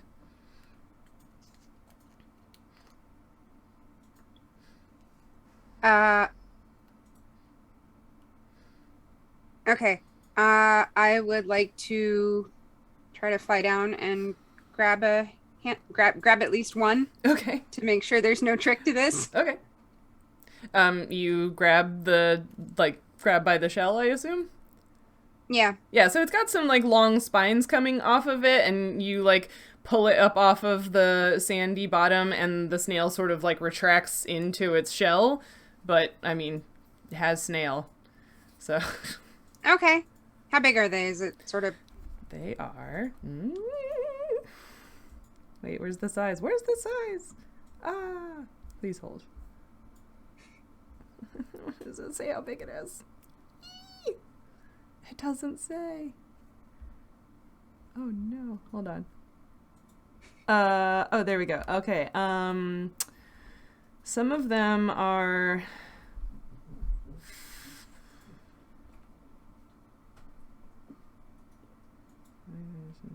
Oh, yeah, okay. So they're rather large. No, I guess large-ish, yeah. So some of the biggest ones of this kind might be 200 millimeters is 20 centimeters, right? Is that right? Math? Yeah. I don't know why you would list something in millimeters. Yeah, so like, yeah, 4 to 10 centimeters it says here. Yeah. So yeah, Okay. they're, you know, Just kind of a decently handful. sized. Yeah. All right. Then I guess and there's like a lot just around. You see a few as you fly, yeah. Okay. Then I guess I'll fly back with like the one and just sort of like there's some around. Do you guys want to try throwing out to it, or should I just like I'll cover more ground? I don't know. I mean, yeah, if you think we won't be helpful. How We much are did they kinda- say we were getting for each thing? I think 5 gold for the Yes, the note says snail? 5 gold per snail. And Yeah, what was the coral? I It should was, write like- them and demand that we get 10 gold per snail because we have to stop the boat. Yeah, we're paying the boat to be here while we're harvesting. Mhm. Yeah. Like there's overhead costs to any, and you know. So, Kay like takes the note. She's like, we have found some snails, but because this is delaying our voyage and we are paying for the boat's oh my time, God, you're gonna we would try to request negotiate, yeah. 10 gold per snail. She puts in the bag and sends it back. Okay. Oh my God. The worst that happens is they say no, right? Sure, that's the worst that happens if we piss them off. I think the worst that happens is they like train your brother for murder again. Well, too late. I already sent it. Or one of your other siblings. Too late. I already sent it. I'm sure it's fine. Me too. I mean, While you're- it wasn't rude. I While was you're just like- arguing and waiting, I'm going back out to, Okay. with something other than the bag of holding and Okay. grabbing some more. Okay. How many are you gonna collect total? I definitely don't want to do like too many based on like how many are around, Mhm. and I'm definitely gonna be looking for like the bigger ones. And then, actually, no. If it's a flat fee, not the biggest ones. Not the biggest ones. I don't think Nautia would have this thought. Anyway, Nautia's gonna try not to just like scoop all of them, Okay. but do some. So basically, however long it takes for that, Like- for Kay to yell that they got a note back. Okay. Or until like the bag I have fills up. Yeah, so what percentage of the ones you see of this kind are you gonna take, you think? Like quarter, a half, 2/3? 75%. Maybe like a quarter at least to start with. A quarter. Okay. No. No. Kill all the snails. It's fine. Any more snails in the sea? Yeah, exactly. Well, it's also because like I don't have the bag of holding right now, so. So like I can go back to those spots. Yeah. So if you take approximately, you said a quarter of what you can see after flying around quite a bit. So yeah, you wind up with like 12 snails if you cover a pretty large distance. Like there's a lot. Ish. Okay. Yeah. So in that time, by the time I get back, is there a response? There is not. Like I can take the bag of holding out and get more, but, or I guess I can just keep doing it in batches. Much longer till sunset. Well, I was told last time that 11 is the morning, so it's probably mid-afternoon, late mid-afternoon at this point. So you're getting closer to sunset. Oh, let's do one more round, right? Because then if you I'll do another pass and grab sort of the same amount. Okay. So you're winding up with approximately 24 snails. Yeah. Kill them all. Who cares? I assume that's Kay talking and not Nancy. Yes.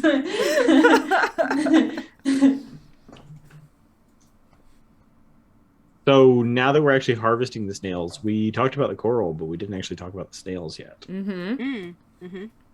Snails. Snails. Yeah.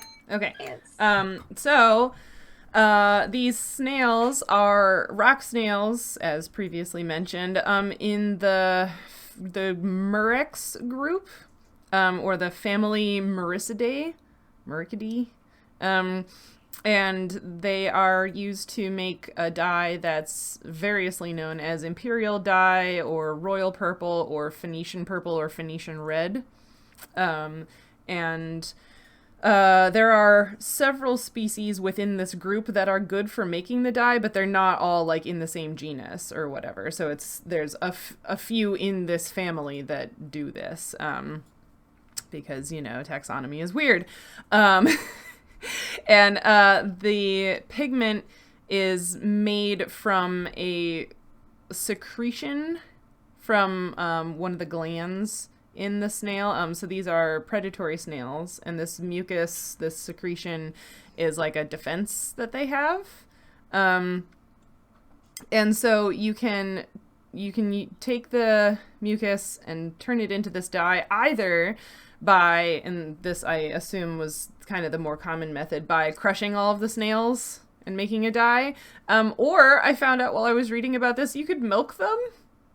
So like you could leave the snails alive and like farm them and milk them to get this secretion, which is like a more sustainable way of making this dye, but also like takes a lot more equipment and patience. Yeah, you have to keep snails alive. Yeah, right? So probably not done as often, but where is definitely not being done after we send them away in our bag of holding that instantly kills things. So this quote says that 12,000 snails of Murex brandaris yield no more than 1.4 grams of pure dye. So not a lot of dye per a lot of snails, but they're relatively small, and like it's just this one secretion. It's not the shell itself or anything like that. So kill all the snails. It's fine. So you have to have a lot of snails to make this dye. Let's do some math there. You said 1.4 grams. Yeah, of pure dye. Out of 12,000 snails? 12,000 snails if you crushed them, yeah. All right, so that's a very tiny number per snail times 24.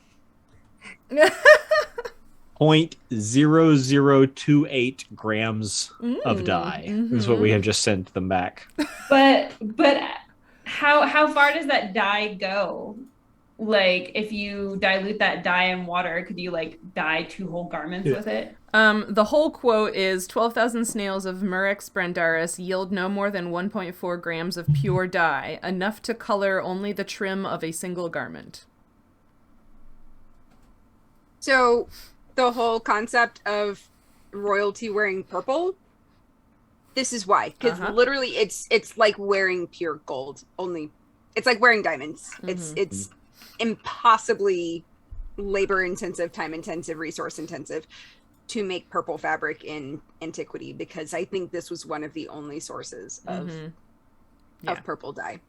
Yeah. Like there were certain colors that just didn't exist. In fact, even today, even like synthetic dyes are still, there are certain colors that are difficult to make. And while I don't think purple is as bad, there's a handful of colors that like you just don't see as much in certain types of fabric, because a dye that will actually stay fast to the fabric for any amount of time just doesn't really exist. Yeah, I think that's one of the bizarre things about like dyes is that because we have such a ready access to all kinds of different dyes now, it's very easy to not think of them as being like a chemical, right? It's like you buy food coloring, it's just red liquid, right? It's just red dye 40. Red.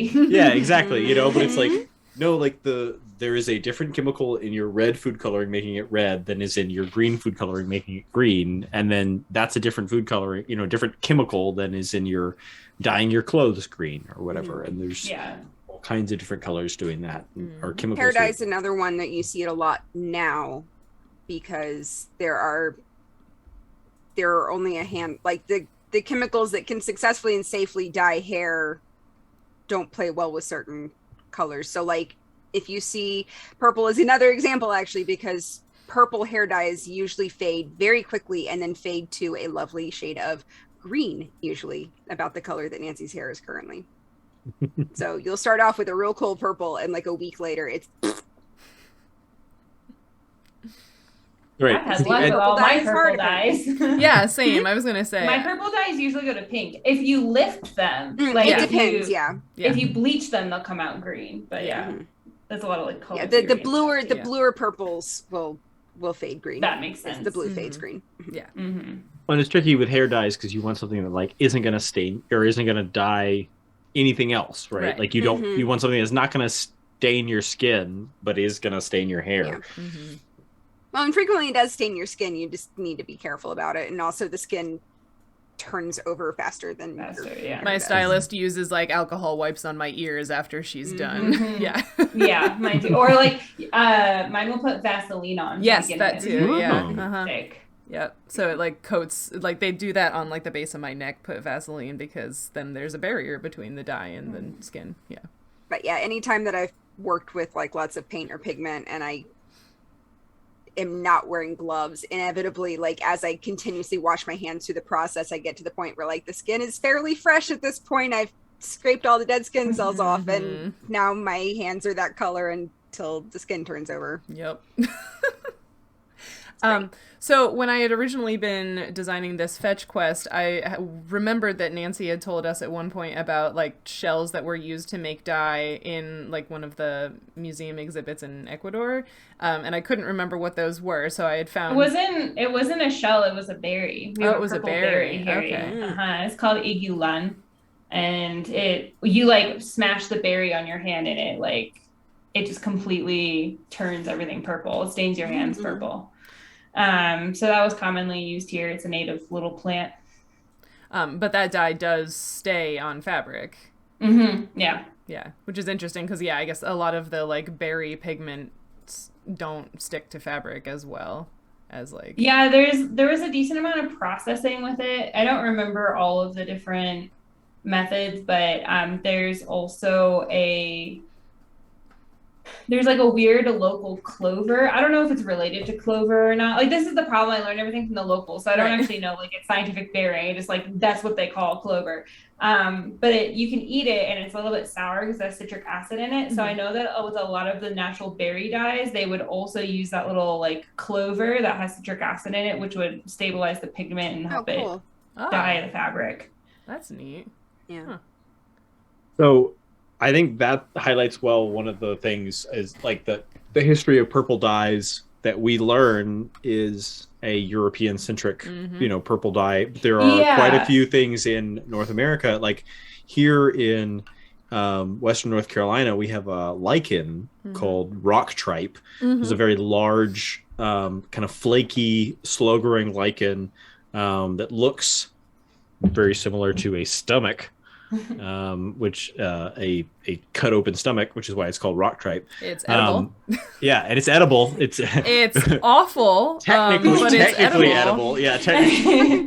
It's got a weird like sandpaper surface, and when you try to eat it, it's like chewing on a rubber band.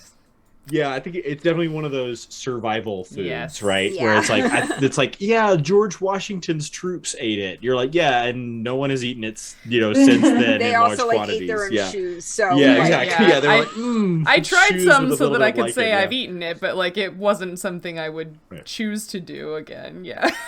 Yeah, and if you soak it in ammonia for a really long time, you can get a really nice purple dye. And there's actually several like fungal dyes or dyes that you can make with fungus that are purple, but I think a lot of them are restricted to North America, so like not something the Europeans would have encountered historically. You can get purple out of the cochineal insects too. So if you really? them, that's right. They're red, and then if you mix that with lemon juice, it turns orange. And then if you mix it with baking soda, it turns purple. Oh, so it's a pH thing? Yeah, nice. And so that's really cool. That's their hemolymph, right? Yeah. It's technically the chemical carmine, which makes that color. But it's in their hemolymph. But that's one of the demonstrations. You didn't come to Otavalo with me, Sheryl. But if you come to Otavalo, there's it's a workshop where like the indigenous people have maintained their dyeing practices. And natural fiber practices, and that's one of the demonstrations that they do is they like take the bug off of the cactus, and then they like squash it and show you the color, and then they show you the color that it like dyes fabric in the end, and then they mix it with the lemon juice, and you get this like kind of rusty orange color out of it, and when it's all said and done, and then when they mix it with the baking soda, you get like a really kind of like maroony purple out of it. Cool. Yeah, it's really pretty.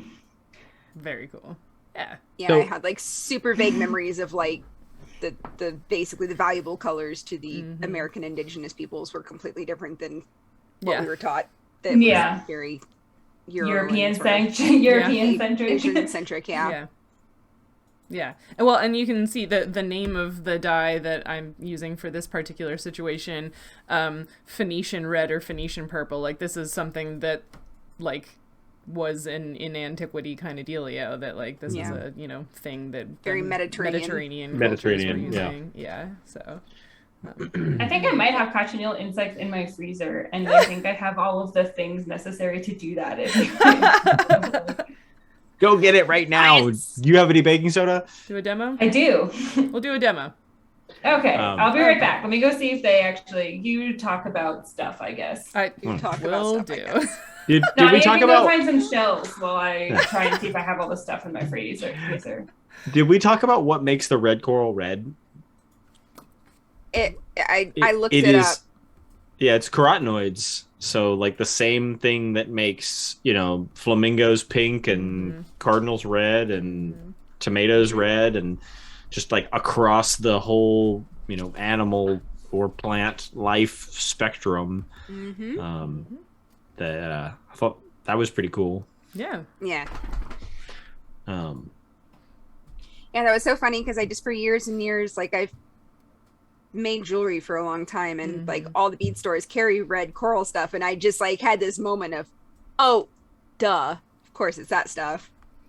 Yeah, I didn't think that it was that either when I was first making jewelry, because I was like, it looks so solid and it's so shiny, and I had no idea that you can polish coral. I've seen pieces of it that are like large. They still look like the coral. I just didn't make the connection. Yeah, no, like it's beautiful. There's a lot of stores that'll sell it because obviously you'll like shape it into like small beads, but there are also some that like for an exorbitant fee you can buy like a chunk that is highly polished. Oh, nice.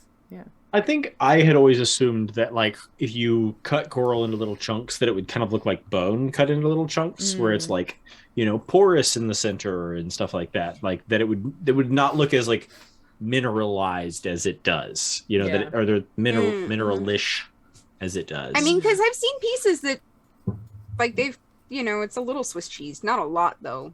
I think it depends on the species. Like, all of them And also build what their part of little apartment complexes differently, so. Mm-hmm.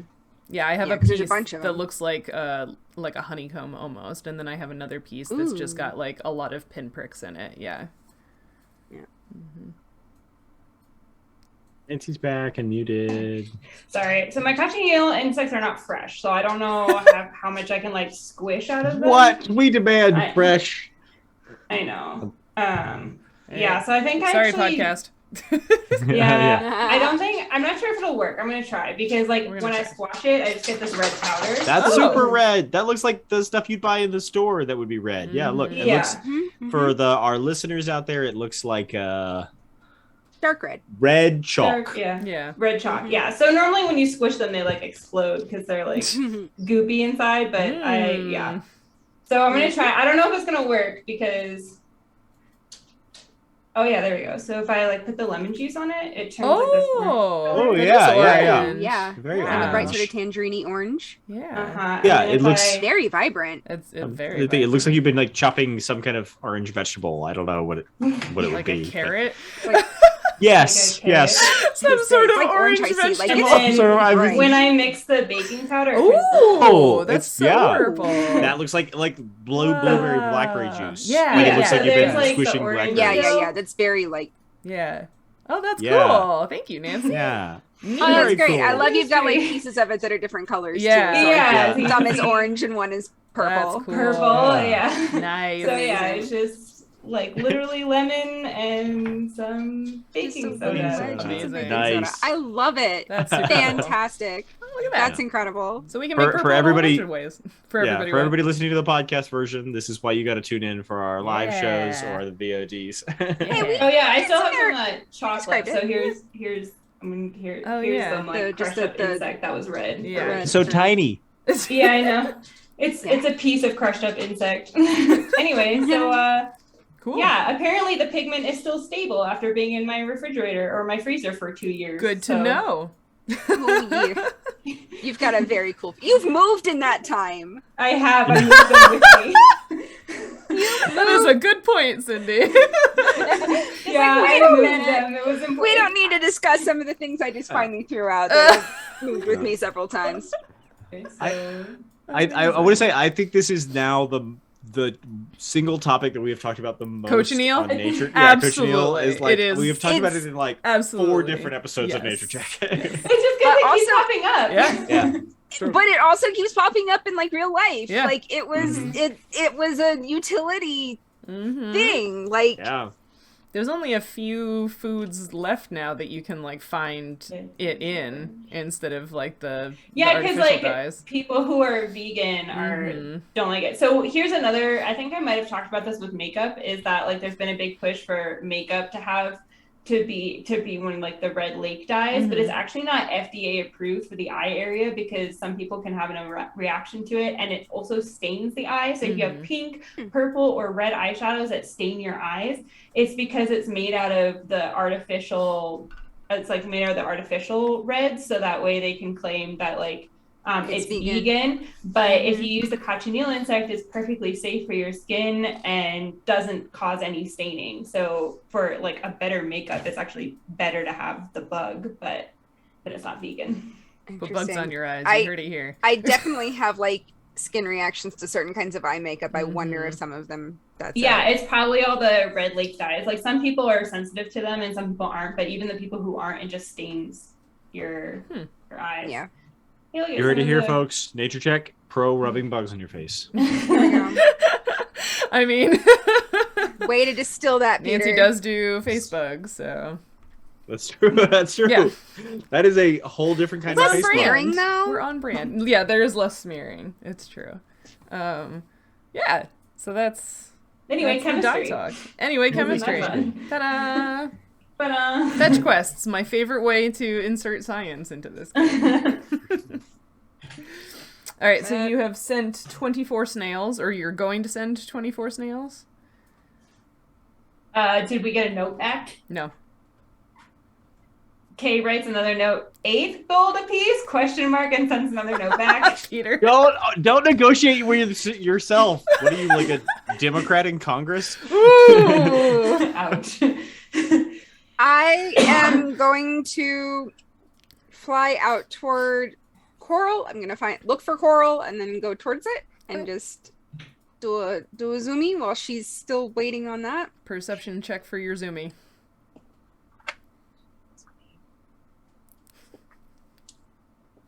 I don't know why I always have to look it up. That's only 12. A 12. I mean, you see the coral reef. It's kind of hard to miss, right? They're very large and complex structures. So you see the coral reef, but you didn't necessarily get like super duper close. Like when you're kind of above it, the water distorts how it looks, and it all just sort of like blends together in this like patchwork of colors. So it's a little hard for you to like see. So on that first pass, what I was actually looking for wasn't necessarily the particular kind of coral, but like basically movement in the area. Like, do I see anything large that I should be concerned about? Oh, I mean, there's obviously lots of movement. Like coral reefs are like cities, right? Define anything large, like bigger than you. Bigger than me. Bigger than you. With a 12, I don't think you notice anything like concerning that's bigger than you. No. Okay.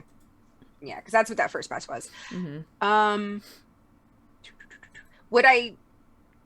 Because I mean, like the skeleton's red, but not necessarily the rest of it, right? So like, I imagine like what is the stuff growing on it still look alive? like? I imagine it's red while it's alive. I don't know. Is red coral red when it's alive? All of the pictures that I see here are like just coral, just the red. Let's try something else. Google. It looks like it's red with like little white growths off of it. Okay, yeah. So it looks like it's mostly still, red. It's red, and it's red always. Okay. Then I will pick a particularly. I will pick an area that's sort of whatever sort of closest to the ship and go closer, look for red.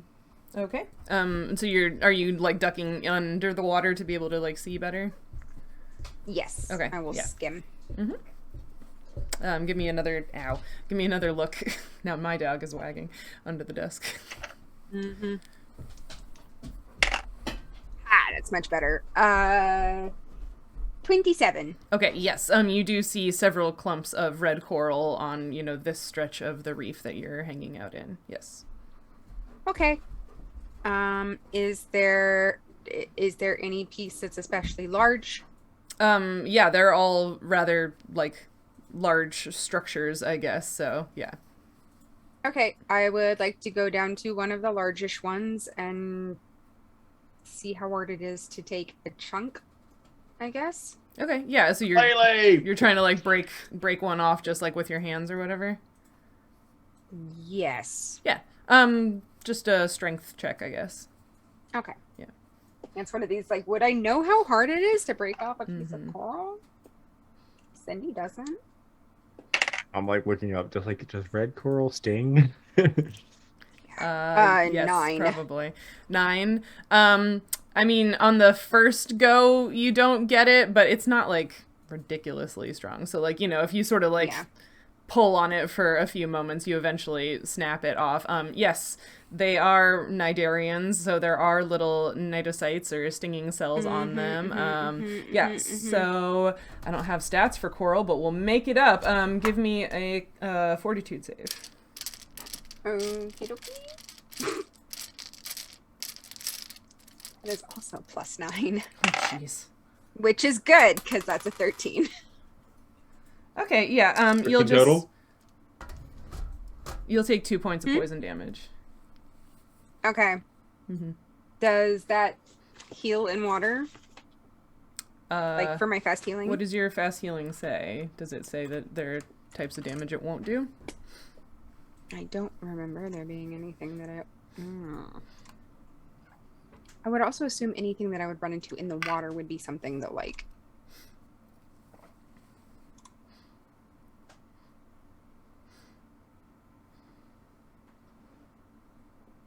Yeah, just as fast healing, too. Okay, then yes, it'll probably go away while you're swimming around. Oh, wait, actually, where's the fast healing? Heals only if it's exposed to rain or submerged up to its waist water. Yeah. So, yeah, so basically it will hurt to keep pulling these, right. But then I can heal it. Yes. Great. Mm-hmm. Cool. You're like a hydra underwater. Sort of. Yeah, so I guess I'll grab some pieces. I'm gonna try to do as little damage to the stuff around it as I can. Okay. But also try to get, like, because, like, it gets denser sort of as it gets back. Like, it's got a trunk, so, like, I'm gonna try to not just get the little fiddly bits. Like, I want to try to get, like, chunks. So if there's any pieces that look like already damaged, maybe I'll go for those. Mm-hmm. But just, like, yeah, your perception check was pretty high. So I'll say there are a few pieces that look like, you know, they might have gotten, you know, hit by something in a storm or whatever. So yeah, there's a few of those you can pick up. You spend a bit of time, you know, breaking bigger chunks off. I will also say with your 27, what you hadn't noticed before is that laying in the sand kind of next to the corals that you came down to harvest is a shape that you realize must be some sort of, like, ambush type predator, but you managed to stay out of the way of it because you saw it when you got closer. Great. I love wobbegong sharks. They're great. Oh boy. Yeah, I was They're just really amazing. They've got all these like lacy things on their faces to help them feel for. Yeah, not like barbels, like threads, but like lacy, fleshy bits along their. Oh, those guys. Yeah. Mm-hmm. Yeah. So how much coral are you trying to collect? Like a pound, 2 pounds, half a pound? Like, how long would it take to get 2 pounds? 2 pounds. Probably, I mean, that's like a lot. Probably like an hour-ish.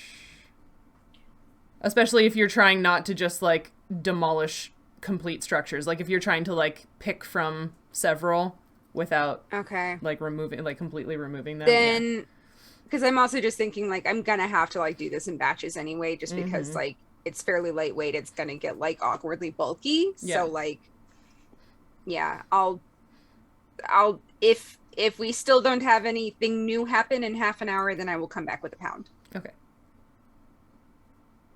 You come back with a pound. So, like, there's more of this. It'll just take a while. I mean, because how much did they say for this? We get paid per pound, but I don't remember how much it was. 15 gold. It was 15. That's what I thought. How much is our debt? A lot. Oh, infinitely more. This is a drop in the bucket. Like, this is. I think we're good. I think we just send them this.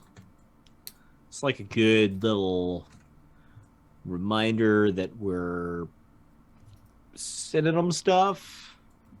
Okay. And I think this is plenty for today. We could get back on the boat or get back on the road. I will Water take. road. I just say I'll go get some more snails. Give me the bag of holding. Mm-hmm. And then I am going to actually grab a few snails. Okay. How many more? I am going to open the bag in the water and put the snails in the water. Is there anything else that I see in the immediate area of the snails that I know to be an irritant of any sort? I mean, there's like sand. Okay. Is there anything like spiny, slimy, anything that they wouldn't enjoy? Give me another perception check. Let's see if we can find anything interesting. 21. Sure. Particularly pokey sea urchin. I was gonna say, sure, you see some sea urchins and also a nudibranch swimming through the water, like a Spanish dancer or something.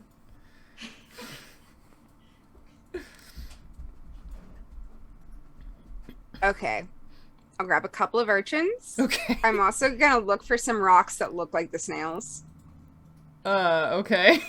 Are there if there are any just actual rocks that look remotely like the snails? There aren't really, because these snail shells, again, it's like the typical conch shell like you would like listen into, but with long thin spines coming off of sort of like the bumps on the radial parts of it. So there aren't really any rocks that look. Okay, the urchins make more sense on that front then. Okay. Yeah, so a couple of urchins, and then I'll get back up on the deck and dump the rest of the snails and the coral in. Okay. How many snails? Yeah, how many extra snails did you grab underwater? How many could I have grabbed in like another 20-minute pass, I guess? Another 20-minute pass? I would say you could probably get like 10 more if you wanted. Yeah. Okay. So that's 34 snails, a pound of red coral, and 2 urchins. Of coral. And a bag full of water. And 2 urchins. And a bag of water. And some sand. Bag of seawater. Some sand. Okay.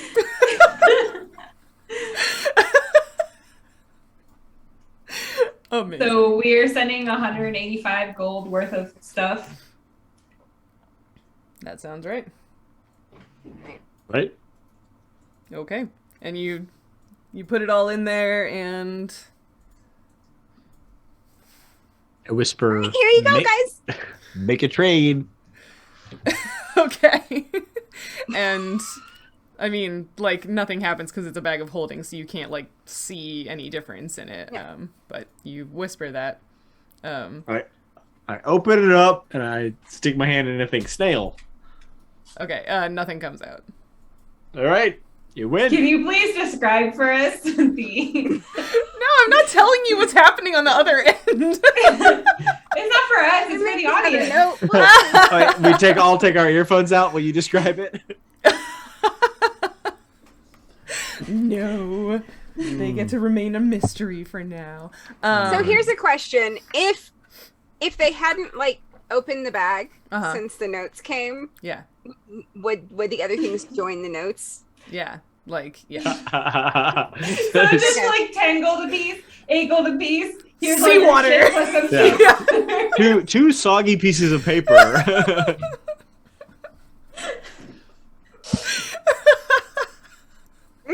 Amazing.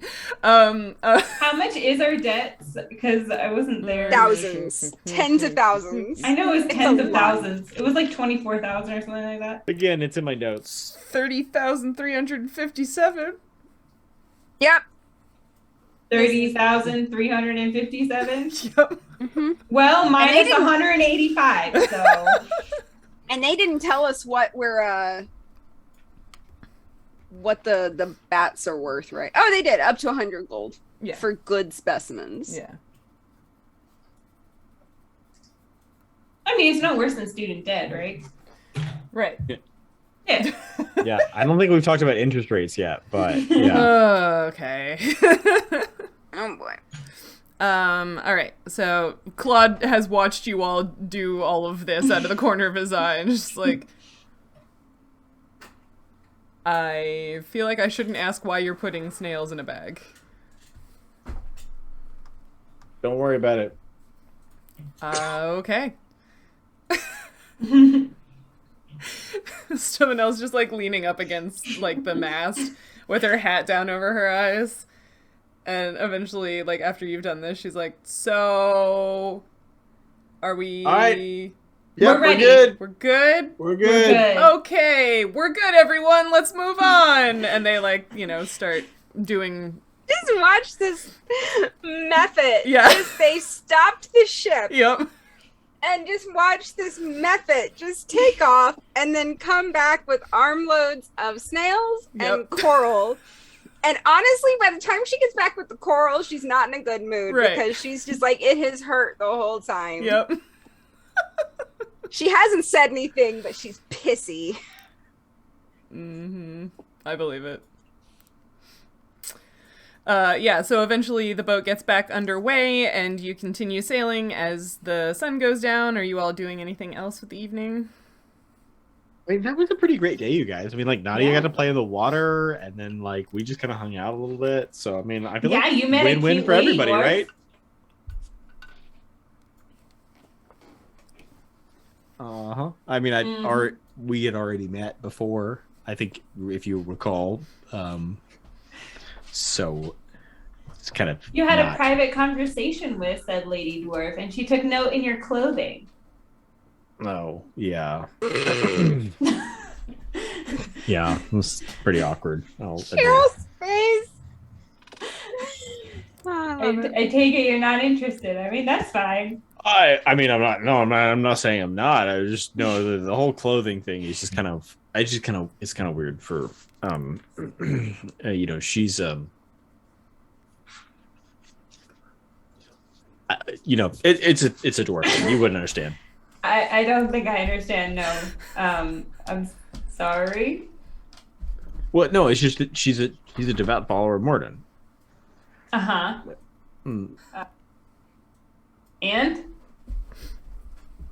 Well, and I'm dressed like this, like I don't know, some kind of like. There's a cute dwarf in town, and she like wears all sorts of cool jewelry and like a cool dress thing. Oh yeah, no. Yeah, and she looks cool. I mean, I don't understand what clothes have to do with religion, but humans. Well, it's just I just don't look, you know, like a respectable. We were in town. Dwarf. Why didn't you get a new Christian shirt? Did you say Christian shirt? Oh, Lord.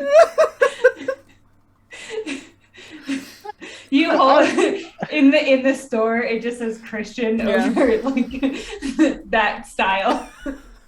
It doesn't mean anything in this world. Yeah, I've never met him, but I assume that his my mind shirts just are really wandered nice. off to the Mormon magic underwear. Sorry. I'll rejoin you shortly. Yeah, we've only talked about Cedric's shirts. We have not talked about his underwear at all. Oh my god. Oh no! I mean, we were No. Why didn't Not you pick canon. up the like crisp button-up shirt you got last time?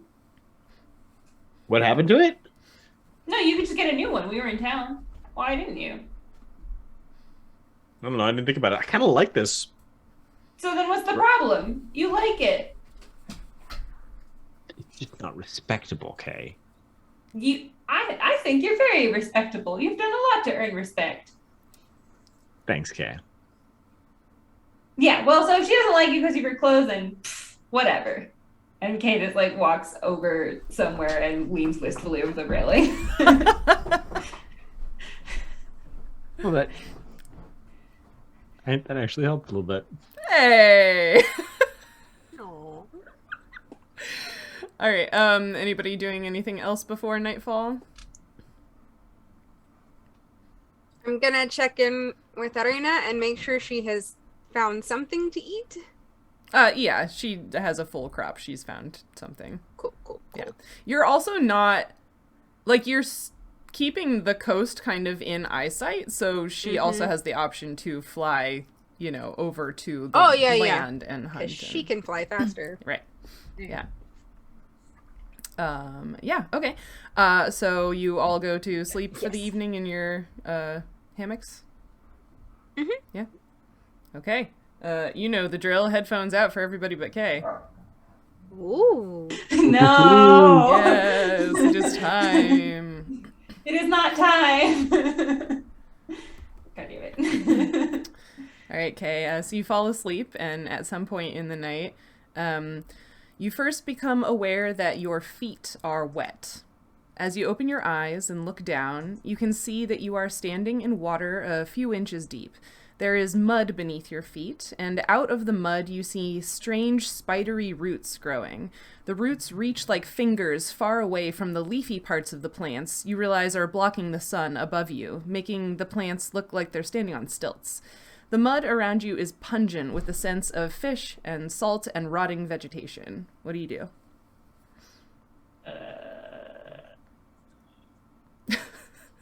I'm not like stuck in the mud. No, you're standing on, okay. Yeah. I guess I'll walk forward. Okay. I'm imagining that I'm in like the shallows, and ahead of me are all of these, what I presume to be mangrove trees. Yes, you're sort of you're in the mangroves in a few inches Okay. of water. Yeah. Can I just like walk forward? Yep. So you walk forward, and through the tangle of branches and roots, you begin to be able to see some sort of low stone structure. As you approach, you realize it is a square of stone wall, perhaps 3 feet high, and with a rotted wooden door over what you assume is a hole in the middle, like a well. I guess I go into the well. Okay. Are there like stairs? Is there like a way for me to do that besides just like jumping into the hole and be like, whee! So it's this, stone wall with this rotted wooden door. So the wood is slimy with algae and damp, but you can lift it up to reveal a vertical hole as you expected. You can see that there are notches in one of the walls, like a ladder leading down into the darkness. But as you look, the darkness rises up to meet your eyes and the dream fades. Awesome. Peter's looking down. Oh no. Oh no, Peter's looking down. Peter, Peter! you tucked your hair behind your ear at one point, and I was like, wait, is that... Oh, no. Mm-hmm. Peter. Man, I this. thought he fell asleep for a second. All right, so it is... you're still muted. I am asleep. Oh, okay. So it is the next morning. You all wake up. You can smell what like was the date today? the last, like the day that just ended. Yeah, the date that the dream was on. I think it was Quartum the 6th. That feels right. Let me make sure. That's close enough. Yeah, like normally you start each day with that. I do. Yeah. Yes, it is Quartum the 6th day of Pelaran. Pelaran is... I'm keeping a dream journal. A dream journal. In my notes for Kay. Heck yeah. Pelaran Very is the equivalent of, like, July. So you wake up, you can smell, because again, this isn't a huge ship, so you can smell from the galley what smells like porridge and bacon, and you can... Those pigs didn't last that long. And you can hear rain still falling and hitting the wood of the ship. Oh, nice. One of the pigs is now a peg leg. No, there are still two pigs in the pen. Yeah, but one of them only has 3 legs. No. That's horrifying. No. You just take a Yikes. leg off, cast cure moderate wounds on it. Yeah, you just tape it up, it's fine. Just do it again the next day. Yeah. There are still 2 pigs with all of their limbs in the pen. Yeah. So what would you like to do now that you're awake? Breakfast, I guess. Breakfast. Okay. Yeah, so Horfir, I think that's his name. You created him, Yes, Sheryl. You Horfir. can pronounce his name however you like. The half elf, the one with the puka shell necklace from last time. That's you guys were like, oh, this guy. Like, bless his heart. Yeah, because I described him. He's a young male half elf with sun bleached blonde hair, cut short, a hawkish nose, and green eyes. And you guys were like, oh, everybody on this ship is hot. He probably wears a puka shell necklace. So that's Yeah. He totally does. Yeah, so he's in the galley making food, and it's sort of like the galley isn't huge, so you sort of like come up to the doorway, and he like hands you a plate and a bowl, and you know, go away and sit somewhere to eat, and then bring your dishes back later. That's good. Okay. So, hey, Cedric, remember that time when you told me about those visions and I promised I would tell you about those dreams? Yeah, you mean yesterday? Yes, Yeah. I remember yesterday. Yes. I had a dream last night. Like a dream? Like a dream. Was it a dream about a temple? Possibly. It was a dream about some weird trees with tree legs. They were like trees, but their roots were all like weird and parallel and like went into the ground, and it was really muddy, but it was on the edge of the beach. It was on the beach, and it smelled really weird, like outside rotting, but not in a bad rotting. It's like, you know, when there's like a swamp, kind of like a... Anyway, that doesn't really matter. I was like walking forward, and there was this like square made out of blocks, and it was only like a doorway. A couple feet high. No, well, yes, but it was like, you know how like doors, like you normally have a wall and then there's a door. This was like a wall horizontal with like a door, but the door was rotting, so I like opened up the rotting door, and there was like you could like climb down. Yeah, like a trapdoor, but you could open it, not like, and then you could like climb down. But I went to climb down, and then this like rush of like thick darkness like went upwards, and then I woke up. So I don't know what's down there, but we just need to find some. Was it like a good darkness or a bad darkness? I mean, it just like felt thick. It was a poetic ending to the dream darkness. Yeah. But like was it like a warning darkness, or was it like a... I don't think so. I think it was just like an unknown darkness. Oh, okay. Like you didn't have like a "don't go here, this is bad" feeling. No, I didn't have that. It just felt like... Do you feel like... I was like, I was led to the place, and now kind of like all the other times, it's like I'm led to the entrance, and then I don't see anything past that. Do you feel the pull? I do not feel the pull, but I feel like I could recognize... I mean, those trees were really weird. Kind of like the big like circle of white flowers. I didn't feel a pull to that either, but then it was like a circle of white flowers that was really noticeable and weird in the middle of a field. So I feel like I could recognize it. Cool.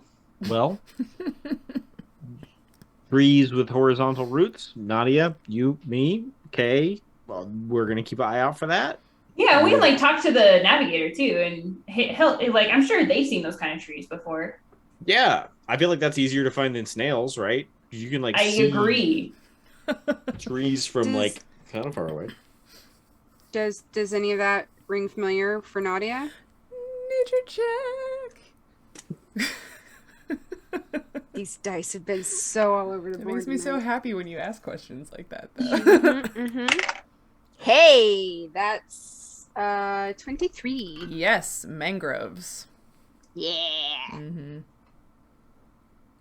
Yeah. We're gonna talk about mangroves at some point. And it's like, have I seen them about? Yeah. So you know there are mangroves in various parts. Like you spent a lot of your time in the rainforest, and there are mangroves in some parts of the rainforest, and you're also familiar with, although you haven't necessarily been there, but like you know that the biggest island in the little archipelago that's just off the western coast of Arda, that big island has lots of mangroves along the outer edge of it.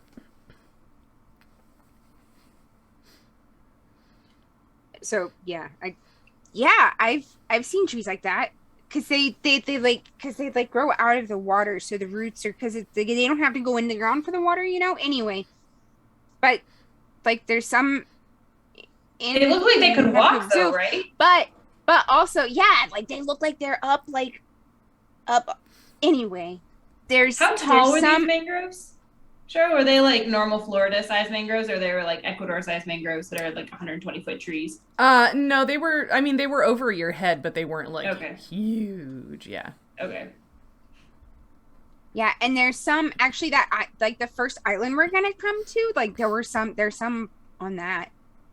Oh, well, I mean, that would be, I mean, I'm sure, I mean, I kind of always get like a tingly, you know, and maybe it's not like a pull, but it's like a tingle, Yeah, you know? but I mean, like we're headed that way, you know, so like maybe Yeah. maybe there's something on that island. Yeah, we could check it out. I mean, an island would make sense to place one of these temples, would it not? Sure. Makes sense as the middle of the desert, but sure. I mean, we found them all kinds of places. Yeah. But they felt like And kind of it was like just, cool and like mystical places, you know? Like an island feels like a cool mystical place. Yeah. True. Yeah, agreed. So, should we tell Claude to head straight for that island? Sure. I mean, we're paying him. We tell him where to go, and if it costs more money, it just costs more money, right? It's true. We have some. Have some. Yeah. Did we ever... speaking of which, I'm going to check the bag, see if there's anything in it. The bag of holding, Mhm. if you didn't put your stuff back in it, then there's nothing in it. Okay. No I'm return gonna put my note. stuff back in it then.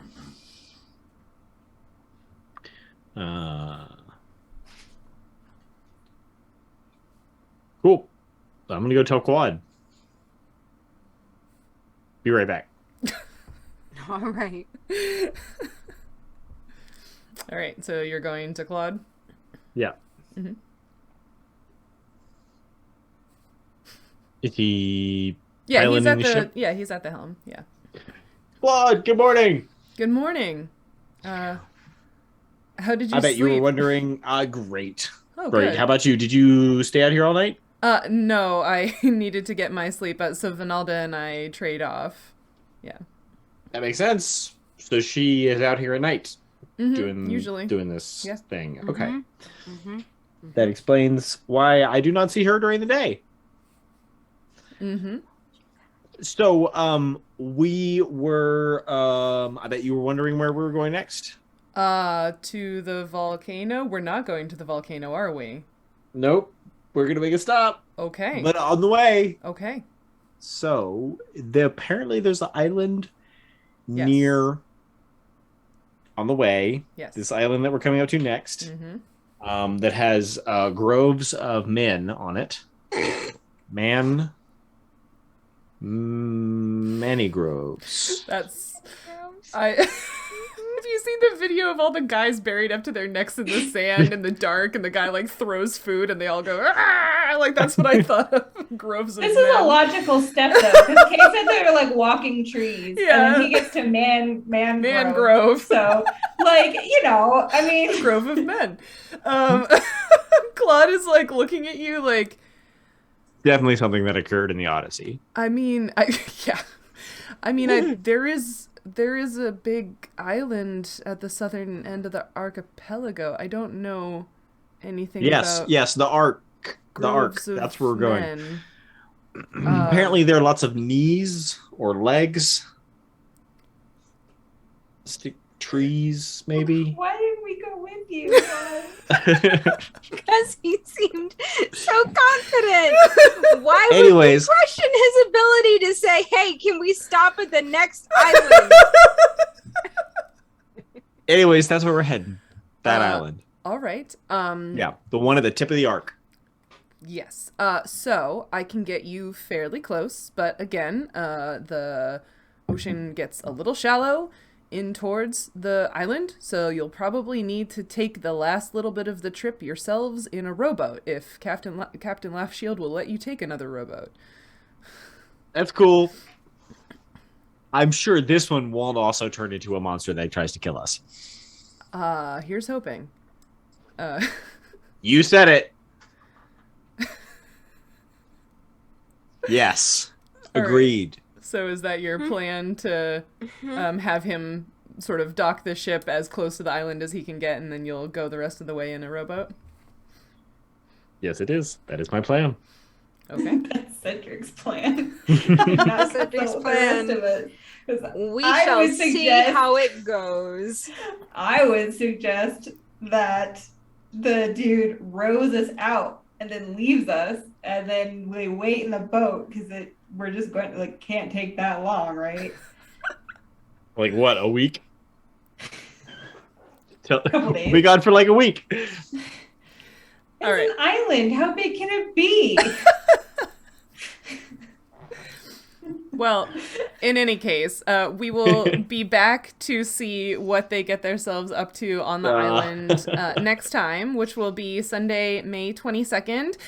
And we will have a special guest. Yes, that's right. We're back. We have another scientist special guest coming to join us. It's going to be ever so exciting. So, yeah, come back and see the many knees, groves of men on the island, I guess. You had one job, Cedric. And our special One guest job. in 2 weeks. So, oh man, all of Have you prepared them for this? the rails are, it'll be fine. They've got good energy too. But yeah, so as always, thank you so much for watching and hanging out with us in all of the places where you can. And we will see you in 2 weeks on the 22nd. Bye. Good night.